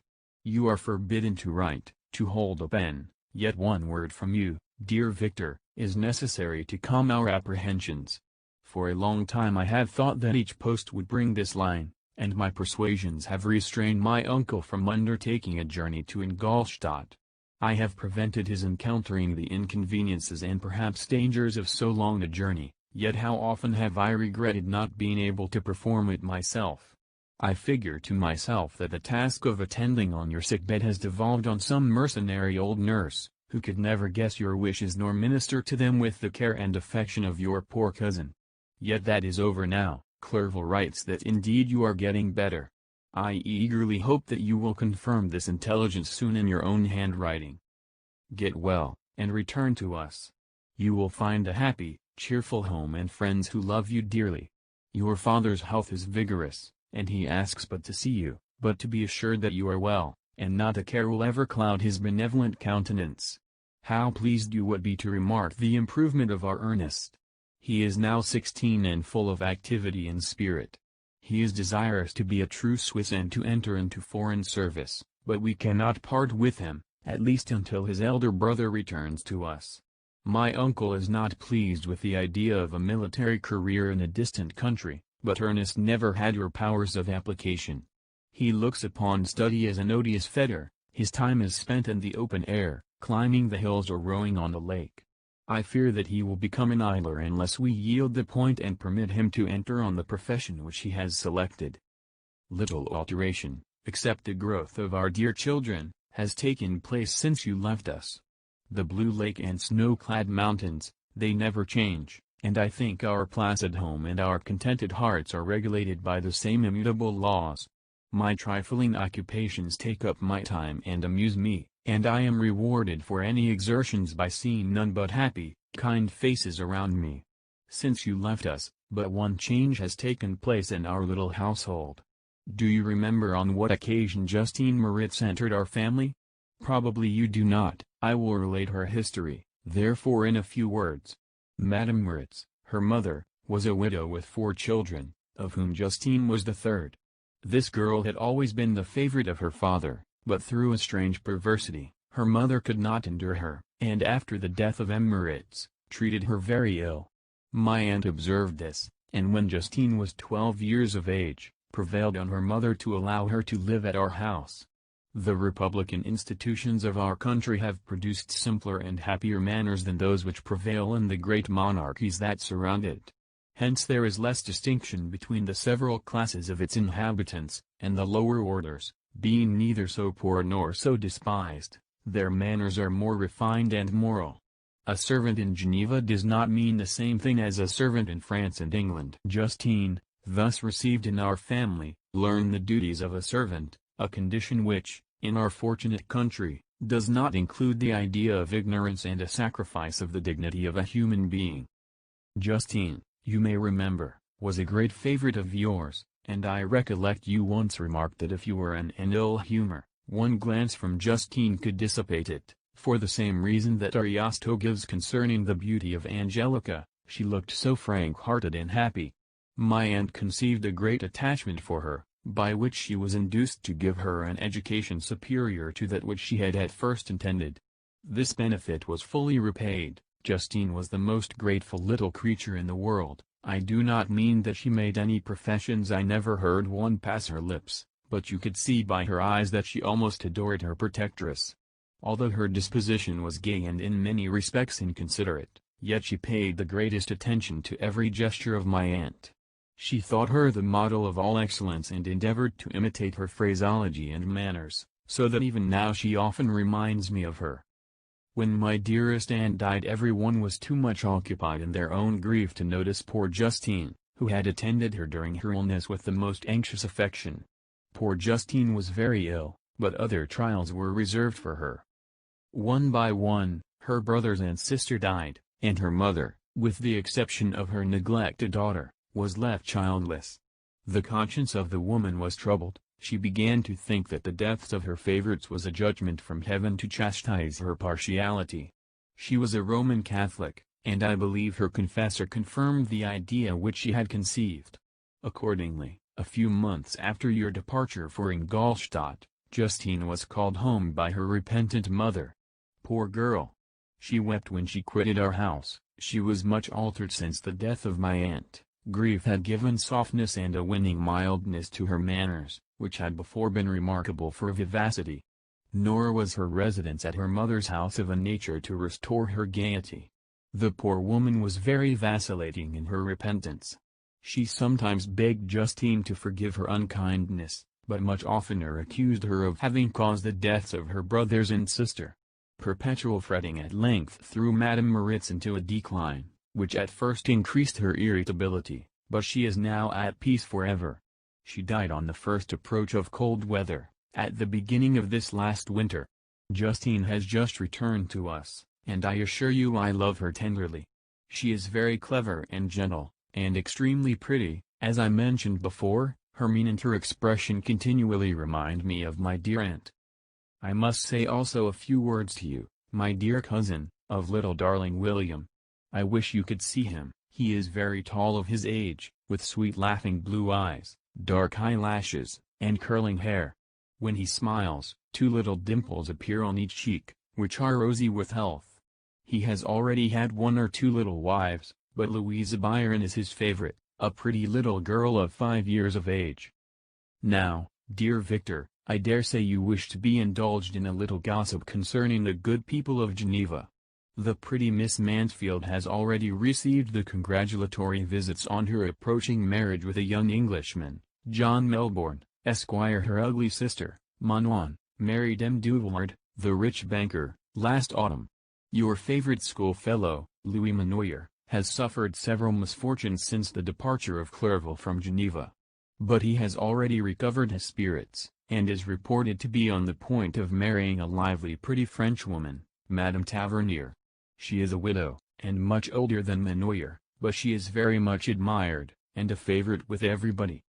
I have written myself into better spirits, dear cousin, but my anxiety returns upon me as I conclude. Write, dearest Victor, 1 line, 1 word will be a blessing to us. 10,000 thanks to Henry for his kindness, his affection, and his many letters. We are sincerely grateful. Adieu. My cousin, take care of yourself, and, I entreat you, write. Elizabeth Livenza. Geneva, March 18, 17. Dear, dear Elizabeth. I exclaimed, when I had read her letter, I will write instantly and relieve them from the anxiety they must feel. I wrote, and this exertion greatly fatigued me, but my convalescence had commenced, and proceeded regularly. In another fortnight I was able to leave my chamber. One of my first duties on my recovery was to introduce Clerval to the several professors of the university. In doing this, I underwent a kind of rough usage, ill-befitting the wounds that my mind had sustained. Ever since the fatal night, the end of my labors, and the beginning of my misfortunes, I had conceived a violent antipathy even to the name of natural philosophy. When I was otherwise quite restored to health, the sight of a chemical instrument would renew all the agony of my nervous symptoms. Henry saw this, and had removed all my apparatus from my view. He had also changed my apartment, for he perceived that I had acquired a dislike for the room which had previously been my laboratory. But these cares of Clerval were made of no avail when I visited the professors. M. Waldman inflicted torture when he praised, with kindness and warmth, the astonishing progress I had made in the sciences. He soon perceived that I disliked the subject, but not guessing the real cause, he attributed my feelings to modesty, and changed the subject from my improvement, to the science itself, with a desire, as I evidently saw, of drawing me out. What could I do? He meant to please, and he tormented me. I felt as if he had placed carefully, one by one, in my view those instruments which were to be afterwards used in putting me to a slow and cruel death. I writhed under his words, yet dared not exhibit the pain I felt. Clerval, whose eyes and feelings were always quick in discerning the sensations of others, declined the subject, alleging, in excuse, his total ignorance, and the conversation took a more general turn. I thanked my friend from my heart, but I did not speak. I saw plainly that he was surprised, but he never attempted to draw my secret from me, and although I loved him with a mixture of affection and relevance that knew no bounds, yet I could never persuade myself to confide in him that event which was so often present to my recollection, but which I feared the detail to another would only impress more deeply. Krempy was not equally docile, and in my condition at that time, of almost insupportable sensitiveness, his harsh blunt encomiums gave me even more pain than the benevolent approbation of Waldman. "D.N. the fellow!" cried he. "Why, Clerval, I assure you he has outstripped us all. Stare if you please, but it is nevertheless true. A youngster who, but a few years ago, believed in Cornelius Agrippa as firmly as in the Gospel, has now set himself at the head of the university, and if he is not soon pulled down, we shall all be out of countenance. Continued he, observing my face expressive of suffering, Frankenstein is modest, an excellent quality in a young man. Young men should be diffident of themselves, you know, Clerval. I was myself when young, but that wears out in a very short time." Krempy had now commenced an eulogy on himself, which happily turned the conversation from a subject that was so annoying to me. Clerval had never sympathized in my tastes for natural science, and his literary pursuits differed wholly from those which had occupied me. He came to the university with the design of making himself complete master of the Oriental languages, and thus he should open a field for the plan of life he had marked out for himself. Resolved to pursue no inglorious career, he turned his eyes toward the east, as affording scope for his spirit of enterprise. The Persian, Arabic, and Sanskrit languages engaged his attention, and I was easily induced to enter on the same studies. Idleness had ever been irksome to me, and now that I wished to fly from reflection, and hated my former studies, I felt great relief in being the fellow pupil with my friend, and found not only instruction but consolation in the works of the Orientalists. I did not, like him, attempt a critical knowledge of their dialects, for I did not contemplate making any other use of them than temporary amusement. I read merely to understand their meaning, and they well repaid my labors. Their melancholy is soothing, and their joy elevating, to a degree I never experienced in studying the authors of any other country. When you read their writings, life appears to consist in a warm sun and a garden of roses, and the smiles and frowns of a fair enemy, and the fire that consumes your own heart. How different from the manly and heroical poetry of Greece and Rome! Summer passed away in these occupations, and my return to Geneva was fixed for the latter end of autumn, but being delayed by several accidents, winter and snow arrived, the roads were deemed impassable, and my journey was retarded until the ensuing spring. I felt this delay very bitterly, for I longed to see my native town and my beloved friends. My return had only been delayed so long, from an unwillingness to leave Clerval in a strange place, before he had become acquainted with any of its inhabitants. The winter, however, was spent cheerfully, and although the spring was uncommonly late, when it came its beauty compensated for its dilatoriness. The month of May had already commenced, and I expected the letter daily which was to fix the date of my departure, when Henry proposed a pedestrian tour in the environs of Ingolstadt, that I might bid a personal farewell to the country I had so long inhabited. I acceded with pleasure to this proposition. I was fond of exercise, and Clerval had always been my favorite companion in the ramble of this nature that I had taken among the scenes of my native country.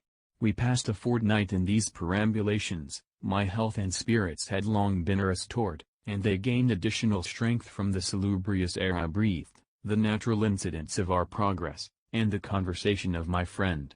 Study had before secluded me from the intercourse of my fellow creatures, and rendered me unsocial, but Clerval called forth the better feelings of my heart. He again taught me to love the aspect of nature, and the cheerful faces of children. Excellent friend! How sincerely you did love me, and endeavor to elevate my mind until it was on a level with your own. A selfish pursuit had cramped and narrowed me, until your gentleness and affection warmed and opened my senses. I became the same happy creature who, a few years ago, loved and beloved by all, had no sorrow or care. When happy, inanimate nature had the power of bestowing on me the most delightful sensations. A serene sky and verdant fields filled me with ecstasy. The present season was indeed divine. The flowers of spring bloomed in the hedges, while those of summer were already in bud. I was undisturbed by thoughts which during the preceding year had pressed upon me, notwithstanding my endeavors to throw them off, with an invincible burden. Henry rejoiced in my gaiety, and sincerely sympathized in my feelings. He exerted himself to amuse me, while he expressed the sensations that filled his soul. The resources of his mind on this occasion were truly astonishing. His conversation was full of imagination, and very often, in imitation of the Persian and Arabic writers, he invented tales of wonderful fancy and passion.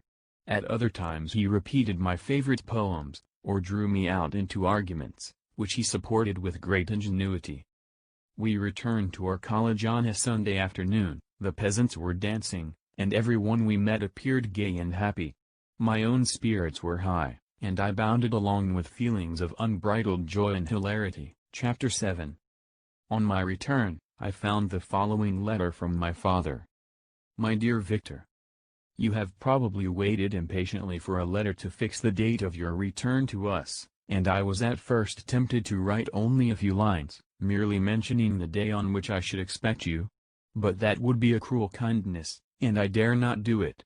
What would be your surprise, my son, when you expected a happy and glad welcome, to behold, on the contrary, tears and wretchedness? And how, Victor, can I relate our misfortune? Absence cannot have rendered you callous to our joys and griefs, and how shall I inflict pain on my long-absent son?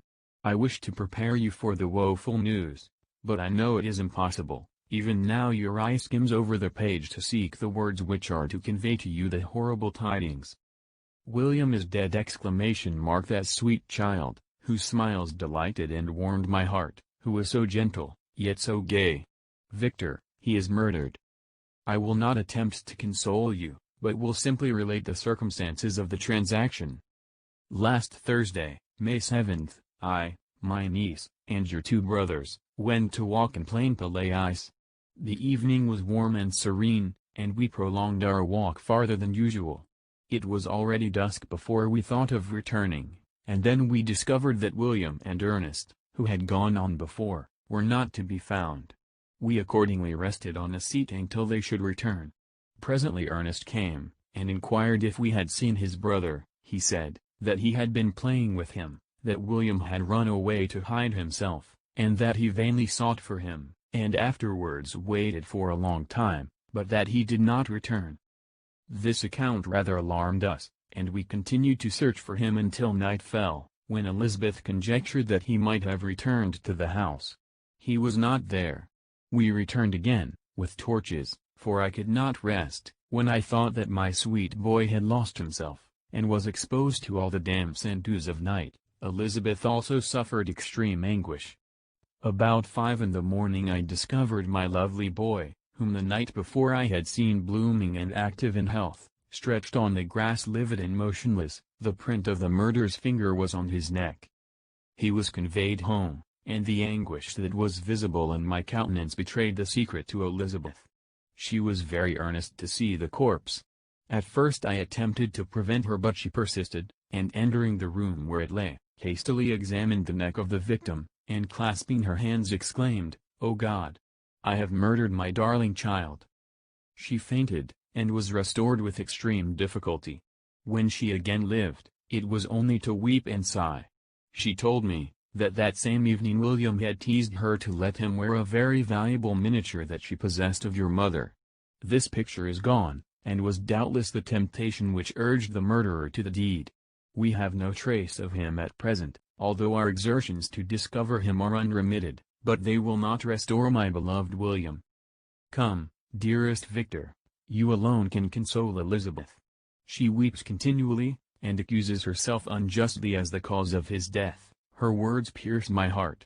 We are all unhappy, but will not that be an additional motive for you, my son, to return and be our comforter? Your dear mother. Alas, Victor! I now say, thank God she did not live to witness the cruel, miserable death of her youngest darling. Come, Victor, not brooding thoughts of vengeance against the assassin, but with feelings of peace and gentleness, that will heal, instead of festering, the wounds of our minds. Enter the house of mourning, my friend, but with kindness and affection for those who love you, and not with hatred for your enemies. Your affectionate and afflicted father, Alphonse Frankenstein. Geneva, May 12, 17. Clerval, who had watched my countenance as I read this letter, was surprised to observe the despair that succeeded the joy I at first expressed on receiving news from my friends. I threw the letter on the table, and covered my face with my hands. "My dear Frankenstein," exclaimed Henry, when he perceived me weep with bitterness, "are you always to be unhappy? My dear friend, what has happened?" I motioned him to take up the letter, while I walked up and down the room in the extremest agitation. Tears also gushed from the eyes of Clerval, as he read the account of my misfortune. "I can offer you no consolation, my friend," said he, "your disaster is irreparable. What do you intend to do?" "To go instantly to Geneva. Come with me, Henry, to order the horses." During our walk, Clerval endeavored to say a few words of consolation. He could only express his heartfelt sympathy. "Poor William," said he, "dear lovely child, he now sleeps with his angel mother. Who that had seen him bright and joyous in his young beauty, but must weep over his untimely loss? To die so miserably, to feel the murderer's grasp! How much more a murder that could destroy radiant innocence! Poor little fellow!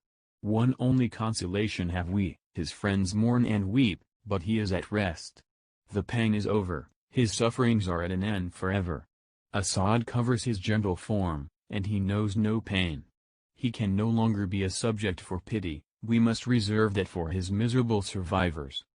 Clerval spoke thus as we hurried through the streets. The words impressed themselves on my mind and I remembered them afterwards in solitude. But now, as soon as the horses arrived, I hurried into a cabriolet, and bade farewell to my friend. My journey was very melancholy. At first I wished to hurry on, for I longed to console and sympathize with my loved and sorrowing friends, but when I drew near my native town, I slackened my progress. I could hardly sustain the multitude of feelings that crowded into my mind. I passed through scenes familiar to my youth, but which I had not seen for nearly 6 years. How altered everything might be during that time! One sudden and desolating change had taken place, but 1,000 little circumstances might have by degrees worked other alterations, which, although they were done more tranquilly, might not be the less decisive. Fear overcame me, I dared no advance, dreading 1,000 nameless evils that made me tremble, although I was unable to define them. I remained 2 days at Lausanne, in this painful state of mind. I contemplated the lake, the waters were placid, all around was calm, and the snowy mountains, the palaces of nature, were not changed. By degrees the calm and heavenly scene restored me, and I continued my journey towards Geneva. The road ran by the side of the lake, which became narrower as I approached my native town. I discovered more distinctly the black sides of Jura, and the bright summit of Montana Blanc. I wept like a child. Dear mountains! My own beautiful lake! How do you welcome your wanderer? Your summits are clear, the sky and lake are blue and placid. Is this to prognosticate peace, or to mock at my unhappiness? I fear, my friend, that I shall render myself tedious by dwelling on these preliminary circumstances, but they were days of comparative happiness, and I think of them with pleasure. My country, my beloved country! Who but a native can tell the delight I took in again beholding thy streams, thy mountains, and, more than all, thy lovely lake? Yet, as I drew nearer home, grief and fear again overcame me. Night also closed around, and when I could hardly see the dark mountains, I felt still more gloomily. The picture appeared a vast and dim scene of evil, and I foresaw obscurely that I was destined to become the most wretched of human beings. Alas! I prophesied truly, and failed only in one single circumstance, that in all the misery I imagined and dreaded, I did not conceive the 100th part of the anguish I was destined to endure. It was completely dark when I arrived in the environs of Geneva. The gates of the town were already shut, and I was obliged to pass the night at Sachirin, a village at the distance of half a league from the city. The sky was serene, and, as I was unable to rest, I resolved to visit the spot where my poor William had been murdered. As I could not pass through the town, I was obliged to cross the lake in a boat to arrive at Plain Palais. During this short voyage I saw the lightning playing on the summit of Montana Blanc in the most beautiful figures. The storm appeared to approach rapidly, and, on landing, I ascended a low hill, that I might observe its progress. It advanced, the heavens were clouded, and I soon felt the rain coming slowly in large drops, but its violence quickly increased. I quitted my seat, and walked on, although the darkness and storm increased every minute, and the thunder burst with a terrific crash over my head. It was echoed from Salve, the Juras, and the Alps of Savoy. Vivid flashes of lightning dazzled my eyes, illuminating the lake, making it appear like a vast sheet of fire. Then for an instant everything seemed of a pitchy darkness, until the eye recovered itself from the preceding flash. The storm, as is often the case in Switzerland, appeared at once in various parts of the heavens. The most violent storm hung exactly north of the town, over the part of the lake which lies between the promontory of Belle Rive and the village of Coppet. Another storm enlightened Jura with faint flashes, and another darkened and sometimes disclosed the mole, a peaked mountain to the east of the lake. While I watched the tempest, so beautiful yet terrific, I wandered on with a hasty step. This noble war in the sky elevated my spirits. I clasped my hands, and exclaimed aloud, "William, dear angel! This is thy funeral, this thy dirge." As I said these words, I perceived in the gloom a figure which stole from behind a clump of trees near me. I stood fixed, gazing intently. I could not be mistaken. A flash of lightning illuminated the object, and discovered its shape plainly to me, its gigantic stature, and the deformity of its aspect more hideous than belongs to humanity, instantly informed me that it was the wretch, the filthy demon, to whom I had given life. What did he there? Could he be, I shuddered at the conception, the murderer of my brother? No sooner did that idea cross my imagination, than I became convinced of its truth. My teeth chattered, and I was forced to lean against a tree for support. The figure passed me quickly, and I lost it in the gloom. Nothing in human shape could have destroyed the fair child. He was the murderer. I could not doubt it. The mere presence of the idea was an irresistible proof of the fact. I thought of pursuing the devil, but it would have been in vain, for another flash discovered him to me hanging among the rocks of the nearly perpendicular ascent of Montana Salve, a hill that bounds Plain Palais on the south.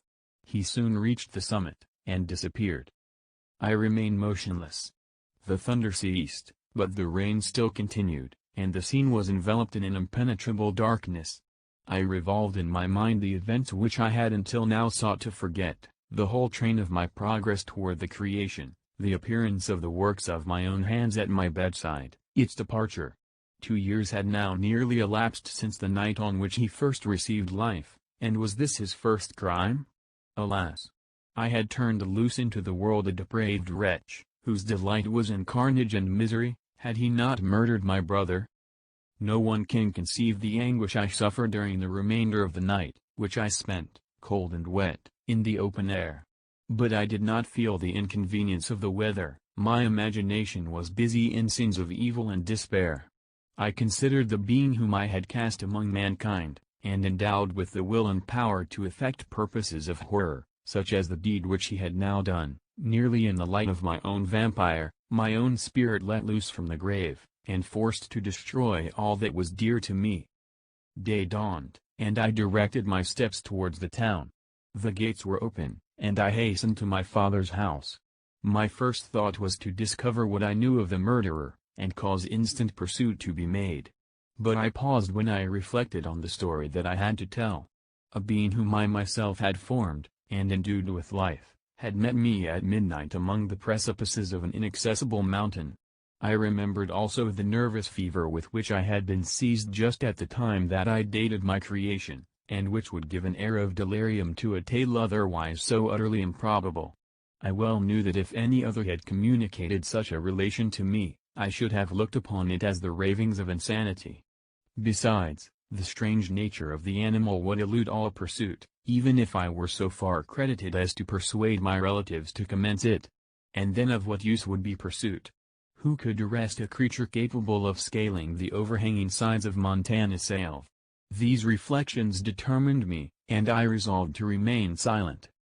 It was about 5 in the morning when I entered my father's house. I told the servants not to disturb the family, and went into the library to attend their usual hour of rising.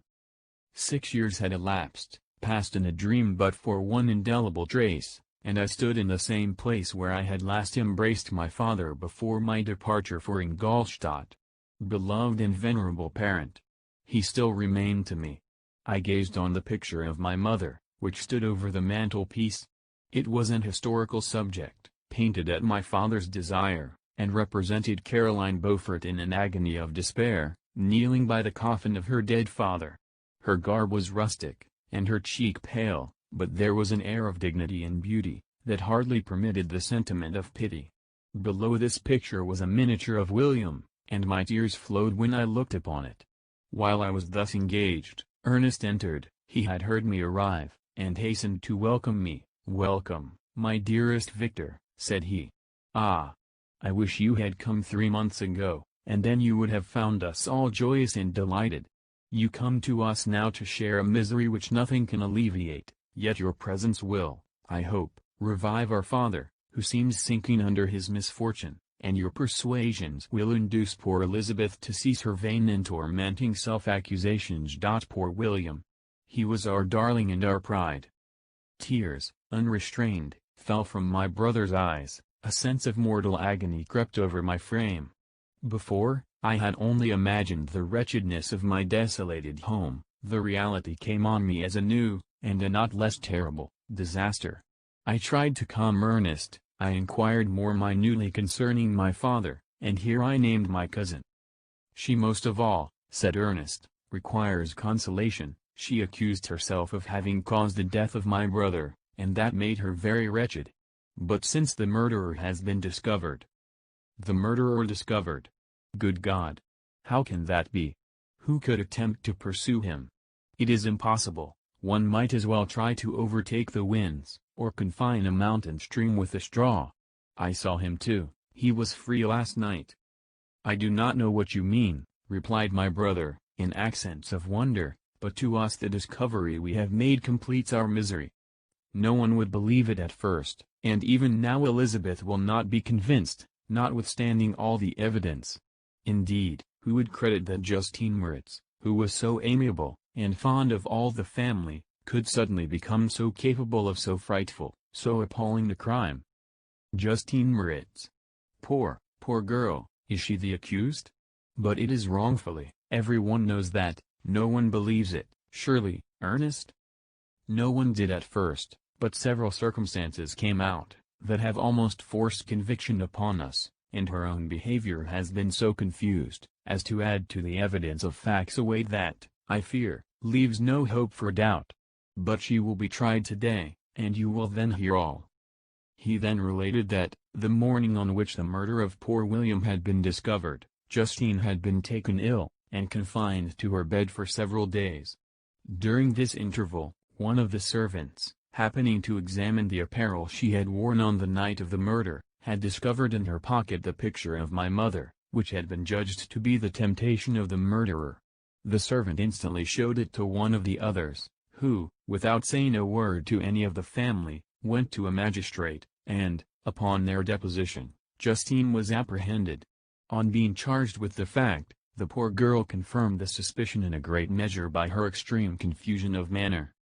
This was a strange tale, but it did not shake my faith, and I replied earnestly, "You are all mistaken, I know the murderer.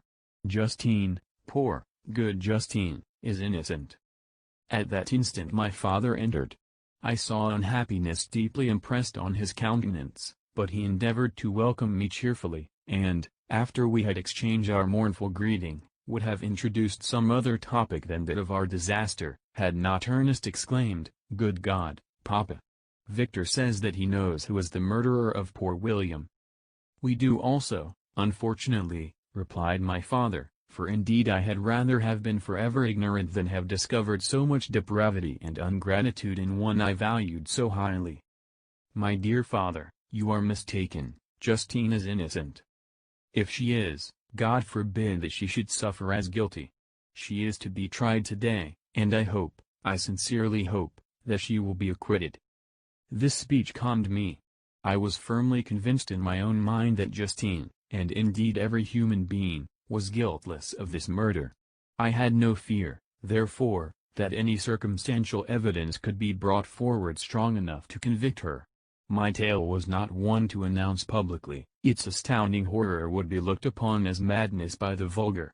Did anyone indeed exist, except I, the Creator, who would believe, unless his senses convinced him, in the existence of the living monument of presumption and rash ignorance which I had let loose upon the world? We were soon joined by Elizabeth. Time had altered her since I last beheld her. It had endowed her with loveliness surpassing the beauty of her childish years. There was the same candor, the same vivacity, but it was allied to an expression more full of sensibility and intellect. She welcomed me with the greatest affection. "Your arrival, my dear cousin," said she, "fills me with hope. You perhaps will find some means to justify my poor guiltless Justine. Alas! Who is safe, if she be convicted of crime? I rely on her innocence as certainly as I do upon my own. Our misfortune is doubly hard to us. We have not only lost that lovely darling boy, but this poor girl, whom I sincerely love, is to be torn away by even a worse fate. If she is condemned, I never shall know joy more.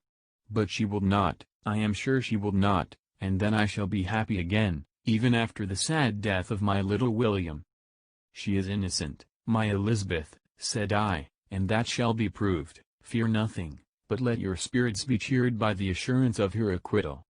"How kind and generous you are!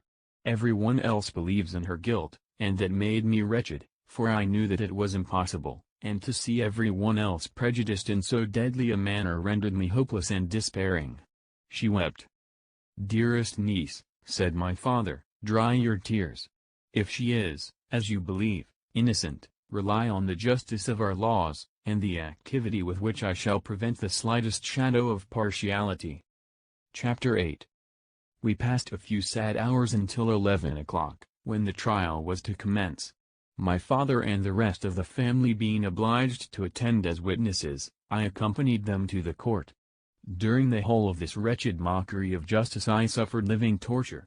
It was to be decided whether the result of my curiosity and lawless devices would cause the death of two of my fellow beings, one a smiling babe full of innocence and joy, the other far more dreadfully murdered, with every aggravation of infamy that could make the murder memorable and horror. Justine also was a girl of merit and possessed qualities which promised to render her life happy. Now all was to be obliterated in an ignominious grave, and I the cause.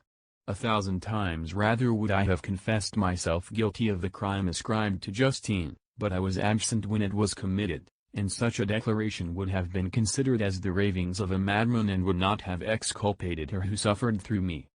The appearance of Justine was calm. She was dressed in mourning, and her countenance, always engaging, was rendered, by the solemnity of her feelings, exquisitely beautiful.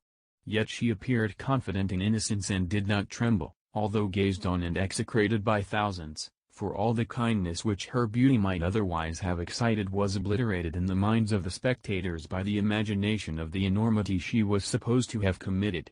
She was tranquil, yet her tranquillity was evidently constrained, and as her confusion had before been adduced as a proof of her guilt, she worked up her mind to an appearance of courage. When she entered the court she threw her eyes round it and quickly discovered where we were seated. A tear seemed to dim her eye when she saw us, but she quickly recovered herself, and a look of sorrowful affection seemed to attest her utter guiltlessness. The trial began, and after the advocate against her had stated the charge, several witnesses were called.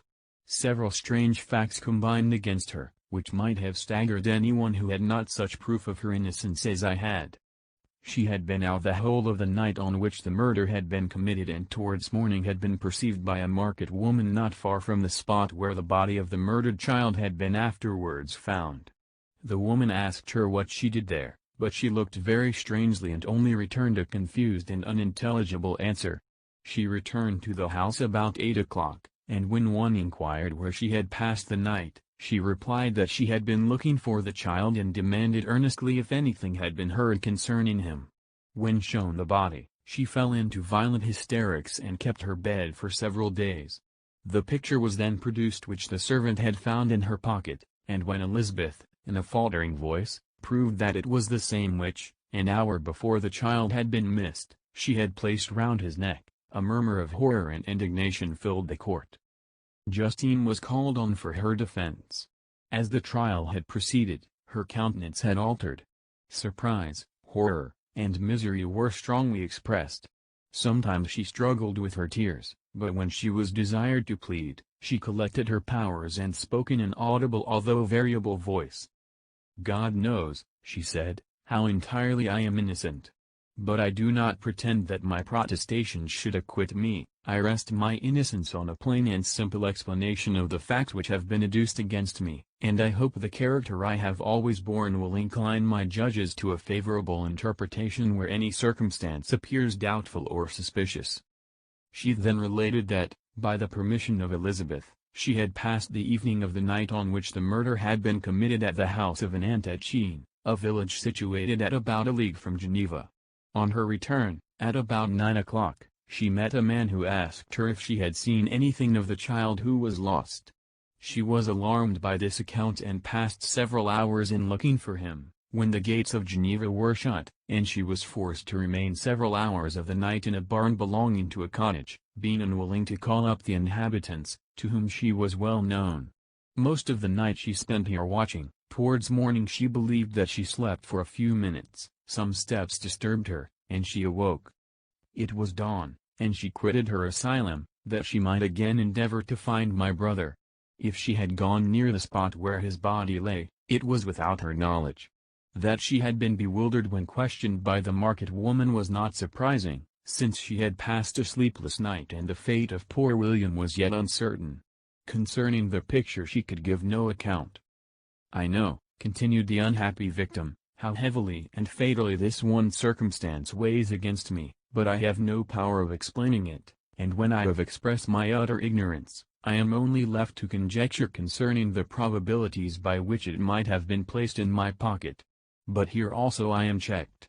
I believe that I have no enemy on earth, and none surely would have been so wicked as to destroy me wantonly.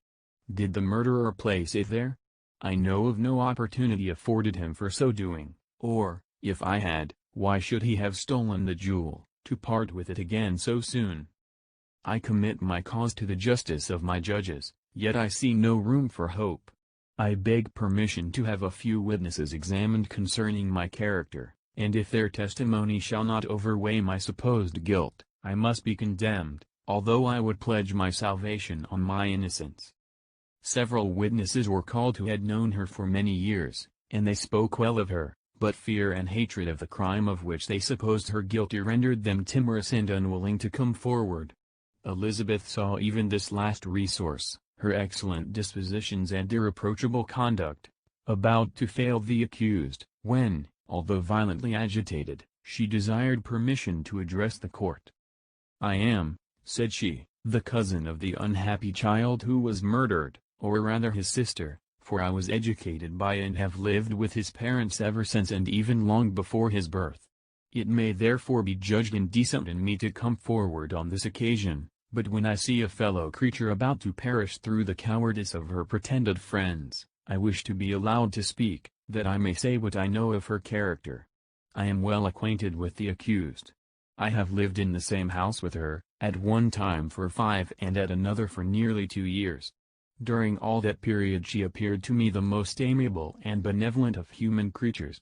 She nursed Madame Frankenstein, my aunt, in her last illness, with the greatest affection and care, and afterwards attended her own mother during the tedious illness, in a manner that excited the admiration of all who knew her, after which she again lived in my uncle's house, where she was beloved by all the family. She was warmly attached to the child who is now dead and acted towards him like a most affectionate mother. For my own part, I do not hesitate to say that, Notwithstanding all the evidence produced against her, I believe and rely on her perfect innocence. She had no temptation for such an action. As to the bauble on which the chief proof rests, if she had earnestly desired it, I should have willingly given it to her, so much do I esteem and value her." A murmur of approbation followed Elizabeth's simple and powerful appeal, but it was excited by her generous interference, and not in favor of poor Justine, on whom the public indignation was turned with renewed violence, charging her with the blackest ingratitude. She herself wept as Elizabeth spoke, but she did not answer. My own agitation and anguish was extreme during the whole trial. I believed in her innocence, I knew it. Could the demon who had, I did not for a minute doubt, murdered my brother also in his hellish sport have betrayed the innocent to death and ignominy? I could not sustain the horror of my situation, and when I perceived that the popular voice and the countenances of the judges had already condemned my unhappy victim, I rushed out of the court in agony. The tortures of the accused did not equal mine. She was sustained by innocence, but the fangs of remorse tore my bosom and would not forego their hold. I passed a night of unmingled wretchedness. In the morning I went to the court, my lips and throat were parched. I dared not ask the fatal question, but I was known, and the officer guessed the cause of my visit. The ballots had been thrown, they were all black, and Justine was condemned. I cannot pretend to describe what I then felt. I had before experienced sensations of horror, and I have endeavored to bestow upon them adequate expressions, but words cannot convey an idea of the heart-sickening despair that I then endured. The person to whom I addressed myself added that Justine had already confessed her guilt. That evidence, he observed, was hardly required in so glaring a case, but I am glad of it, and, indeed, none of our judges like to condemn a criminal upon circumstantial evidence, be it ever so decisive. This was strange and unexpected intelligence. What could it mean? Had my eyes deceived me? And was I really as mad as the whole world would believe me to be if I disclosed the object of my suspicions? I hastened to return home, and Elizabeth eagerly demanded the result. "My cousin," replied I, "it is decided as you may have expected. All judges had rather that 10 innocent should suffer than that one guilty should escape. But she has confessed." This was a dire blow to poor Elizabeth, who had relied with firmness upon Justine's innocence. "Alas!" said she. "How shall I ever again believe in human goodness? Justine, whom I loved and esteemed as my sister, how could she put on those smiles of innocence only to betray? Her mild eyes seemed incapable of any severity or guile, and yet she has committed a murder." Soon after we heard that the poor victim had expressed a desire to see my cousin. My father wished her not to go but said that he left it to her own judgment and feelings to decide. "Yes," said Elizabeth, "I will go, although she is guilty, and you, Victor, shall accompany me. I cannot go alone." The idea of this visit was torture to me, yet I could not refuse.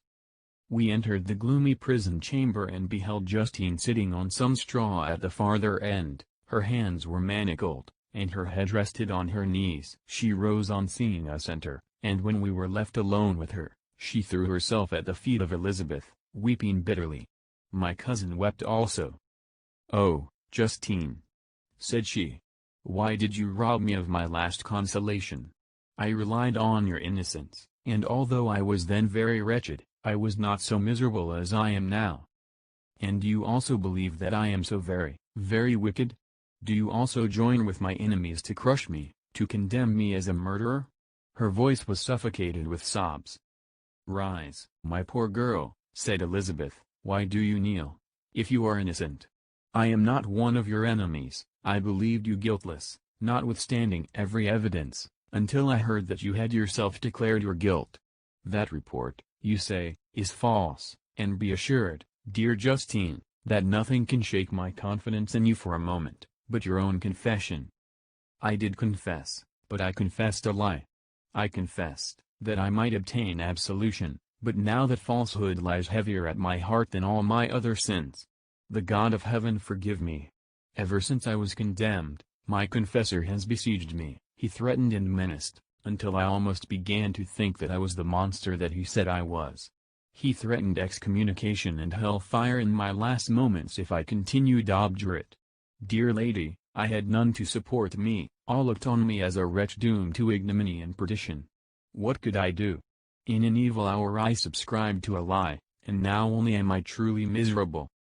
She paused, weeping, and then continued, "I thought with horror, my sweet lady, that you should believe your Justine, whom your blessed aunt had so highly honored, and whom you loved, was a creature capable of a crime which none but the devil himself could have perpetrated. Dear William, dearest blessed child, I soon shall see you again in heaven, where we shall all be happy, and that consoles me, going as I am to suffer ignominy and death. Oh, Justine, forgive me for having for one moment distrusted you. Why did you confess? But do not mourn, dear girl. Do not fear. I will proclaim, I will prove your innocence. I will melt the stony hearts of your enemies by my tears and prayers. You shall not die. You, my playfellow, my companion, my sister, perish on the scaffold. No. No. I never could survive so horrible a misfortune." Justine shook her head mournfully. "I do not fear to die," she said, "that pain is past. God raises my weakness and gives me courage to endure the worst. I leave a sad and bitter world, and if you remember me and think of me as of one unjustly condemned, I am resigned to the fate awaiting me. Learn from me, dear lady, to submit in patience to the will of heaven."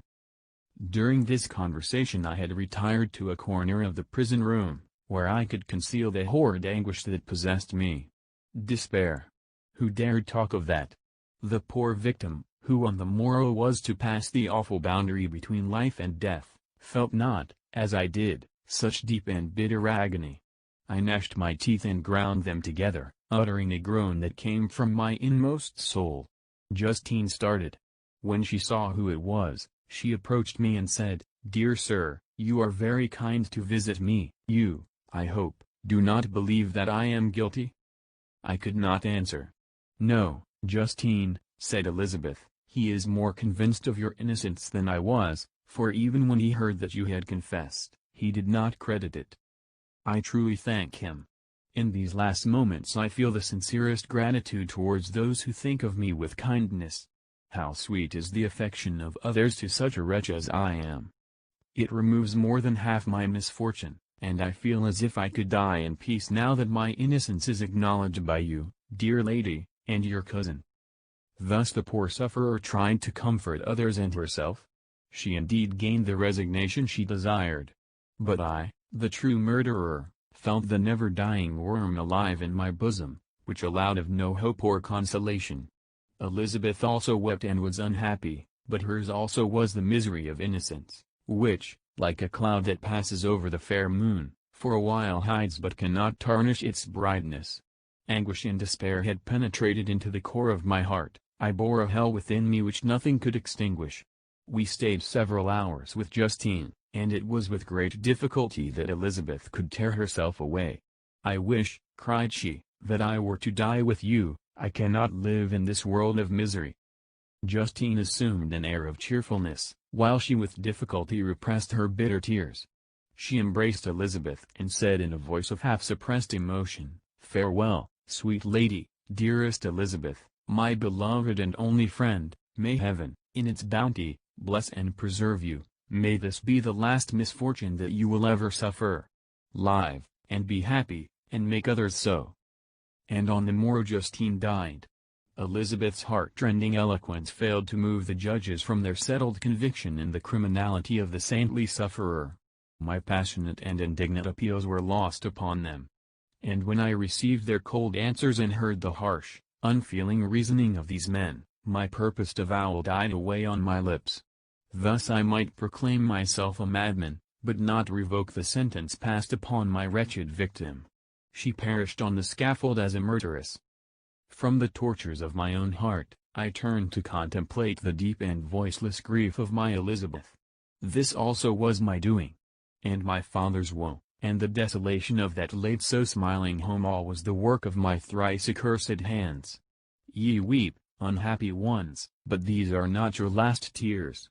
Again shall you raise the funeral wail, and the sound of your lamentations shall again and again be heard. Frankenstein, your son, your kinsman, your early, much-loved friend, he who would spend each vital drop of blood for your sakes, who has no thought nor sense of joy except as it is mirrored also in your dear countenances, who would fill the air with blessings and spend his life in serving you, he bids you weep, to shed countless tears, happy beyond his hopes, if thus inexorable fate be satisfied, and if the destruction pause before the peace of the grave have succeeded to your sad torments.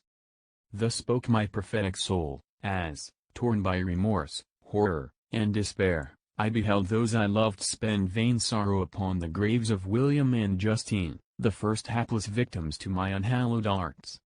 Chapter 9.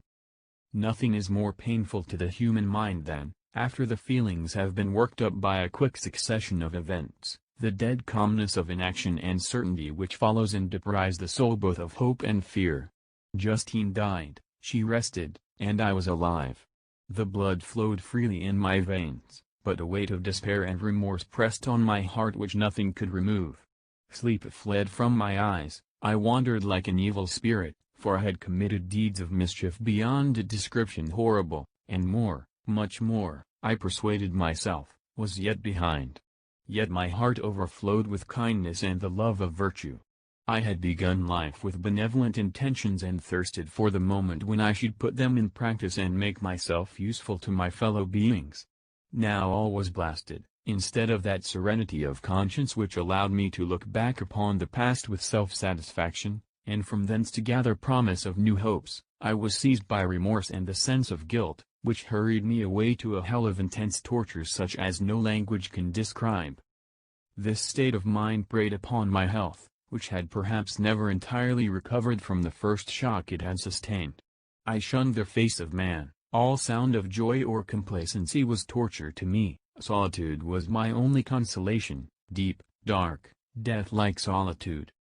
My father observed with pain the alteration perceptible in my disposition and habits and endeavored by arguments deduced from the feelings of his serene conscience and guiltless life to inspire me with fortitude and awaken in me the courage to dispel the dark cloud which brooded over me. "Do you think, Victor," said he, "that I do not suffer also? No one could love a child more than I loved your brother." Tears came into his eyes as he spoke, but is it not a duty to the survivors that we should refrain from augmenting their unhappiness by an appearance of immoderate grief? It is also a duty owed to yourself, for excessive sorrow prevents improvement or enjoyment, or even the discharge of daily usefulness, without which no man is fit for society. This advice, although good, was totally inapplicable to my case. I should have been the first to hide my grief and console my friends if remorse had not mingled its bitterness, and terror its alarm, with my other sensations. Now I could only answer my father with a look of despair and endeavor to hide myself from his view. About this time we retired to our house at Belrive. This change was particularly agreeable to me. The shutting of the gates regularly at 10 o'clock and the impossibility of remaining on the lake after that hour had rendered our residence within the walls of Geneva very irksome to me. I was now free. Often, after the rest of the family had retired for the night, I took the boat and passed many hours upon the water. Sometimes, with my sails set, I was carried by the wind, and sometimes, after rowing into the middle of the lake, I left the boat to pursue its own course and gave way to my own miserable reflections. I was often tempted, when all was at peace around me, and I the only unquiet thing that wandered restless in a scene so beautiful and heavenly, if I except some bat, or the frogs, whose harsh and interrupted croaking was heard only when I approached the shore. Often, I say, I was tempted to plunge into the silent lake, that the waters might close over me and my calamities forever. But I was restrained, when I thought of the heroic and suffering Elizabeth, whom I tenderly loved, and whose existence was bound up in mine. I thought also of my father and surviving brother. Should I by my base desertion leave them exposed and unprotected to the malice of the fiend whom I had let loose among them? At these moments I wept bitterly and wished that peace would revisit my mind only that I might afford them consolation and happiness. But that could not be. Remorse extinguished every hope. I had been the author of unalterable evils, and I lived in daily fear lest the monster whom I had created should perpetrate some new wickedness. I had an obscure feeling that all was not over and that he would still commit some signal crime, which by its enormity should almost efface the recollection of the past. There was always scope for fear so long as anything I loved remained behind. My abhorrence of this fiend cannot be conceived. When I thought of him I gnashed my teeth, my eyes became inflamed, and I ardently wished to extinguish that life which I had so thoughtlessly bestowed. When I reflected on his crimes and malice, my hatred and revenge burst all bounds of moderation. I would have made a pilgrimage to the highest peak of the Andes, could I, when there, have precipitated him to their base. I wished to see him again, that I might wreak the utmost extent of abhorrence on his head and avenge the deaths of William and Justine. Our house was the house of mourning. My father's health was deeply shaken by the horror of the recent events. Elizabeth was sad and desponding, she no longer took delight in her ordinary occupations, all pleasure seemed to her sacrilege toward the dead, eternal woe and tears she then thought was the just tribute she should pay to innocence so blasted and destroyed. She was no longer that happy creature who in earlier youth wandered with me on the banks of the lake and talked with ecstasy of our future prospects. The first of those sorrows which are sent to wean us from the earth had visited her, and its dimming influence quenched her dearest smiles. "When I reflect, my dear cousin," said she, "on the miserable death of Justine Moritz, I no longer see the world and its works as they before appeared to me. Before, I looked upon the accounts of vice and injustice that I read in books or heard from others as tales of ancient days or imaginary evils, at least they were remote and more familiar to reason than to the imagination, but now misery has come home, and men appear to me as monsters thirsting for each other's blood. Yet I am certainly unjust. Everybody believed that poor girl to be guilty, and if she could have committed the crime for which she suffered, assuredly she would have been the most depraved of human creatures.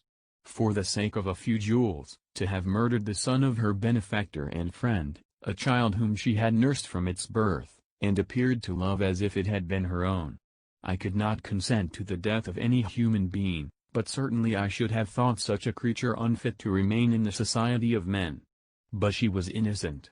I know, I feel she was innocent, you are of the same opinion, and that confirms me. Alas! Victor, when falsehood can look so like the truth, who can assure themselves of certain happiness? I feel as if I were walking on the edge of a precipice, towards which thousands are crowding and endeavoring to plunge me into the abyss. William and Justine were assassinated, and the murderer escapes. He walks about the world free, and perhaps respected. But even if I were condemned to suffer on the scaffold for the same crimes, I would not change places with such a wretch.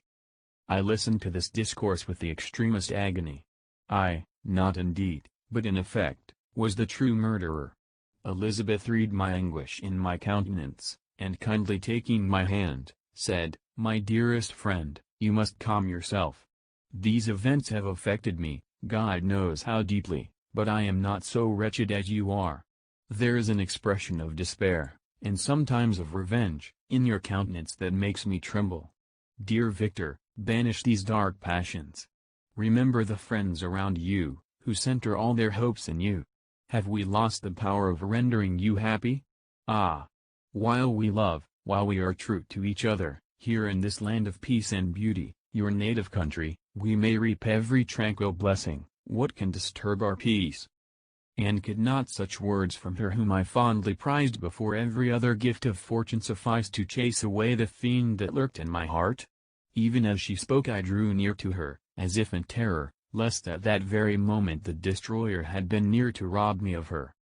Thus not the tenderness of friendship, nor the beauty of earth, nor of heaven, could redeem my soul from woe, the very accents of love were ineffectual. I was encompassed by a cloud which no beneficial influence could penetrate. The wounded deer dragging its fainting limbs to some untrodden brake, there to gaze upon the arrow which had pierced it, and to die, was but a type of me. Sometimes I could cope with the sullen despair that overwhelmed me, but sometimes the whirlwind passions of my soul drove me to seek, by bodily exercise and by change of place, some relief from my intolerable sensations. It was during an access of this kind that I suddenly left my home, and bending my steps towards the near alpine valleys, sought in the magnificence, the eternity of such scenes, to forget myself and my ephemeral, because human, sorrows. My wanderings were directed towards the valley of Chamaunix. I had visited it frequently during my boyhood. 6 years had passed since then. I was a wreck, but naught had changed in those savage and enduring scenes. I performed the first part of my journey on horseback. I afterwards hired a mule, as the more sure-footed and least liable to receive injury on these rugged roads. The weather was fine. It was about the middle of the month of August, nearly 2 months after the death of Justine, that miserable epoch from which I dated all my woe. The weight upon my spirit was sensibly lightened as I plunged yet deeper in the ravine of Arve. The immense mountains and precipices that overhung me on every side, the sound of the river raging among the rocks, and the dashing of the waterfalls around spoke of a power mighty as omnipotence, and I ceased to fear or to bend before any being less almighty than that which had created and ruled the elements, here displayed in their most terrific guise. Still, as I ascended higher, the valley assumed a more magnificent and astonishing character. Ruined castles hanging on the precipices of piny mountains, the impetuous Arve, and cottages every here and there peeping forth from among the trees formed a scene of singular beauty. But it was augmented and rendered sublime by the mighty Alps, whose white and shining pyramids and domes towered above all, as belonging to another earth, the habitations of another race of beings. I passed the bridge of Pellissier, where the ravine, which the river forms, opened before me, and I began to ascend the mountain that overhangs it. Soon after, I entered the valley of Chamaunix. This valley is more wonderful and sublime, but not so beautiful and picturesque as that of Servox, through which I had just passed. The high and snowy mountains were its immediate boundaries, but I saw no more ruined castles and fertile fields. Immense glaciers approached the road. I heard the rumbling thunder of the falling avalanche and marked the smoke of its passage. Montana Blank, the supreme and magnificent Montana Blank, raised itself from the surrounding aiguilles, and its tremendous dome overlooked the valley. A tingling long-lost sense of pleasure often came across me during this journey. Some turn in the road, some new object suddenly perceived and recognized, reminded me of days gone by, and were associated with the light-hearted gaiety of boyhood. The very winds whispered in soothing accents, and maternal nature bade me weep no more. Then again the kindly influence ceased to act. I found myself fettered again to grief and indulging in all the misery of reflection. Then I spurred on my animal, striving so to forget the world, my fears, and more than all, myself, or, in a more desperate fashion, I alighted and threw myself on the grass, weighed down by horror and despair. At length I arrived at the village of Chamaunix. Exhaustion succeeded to the extreme fatigue both of body and of mind which I had endured. For a short space of time I remained at the window watching the pallid lightnings that played above Montana Blank and listening to the rushing of the Arve, which pursued its noisy way beneath. The same lulling sounds acted as a lullaby to my too keen sensations. When I placed my head upon my pillow, sleep crept over me. I felt it as it came and blessed the giver of oblivion.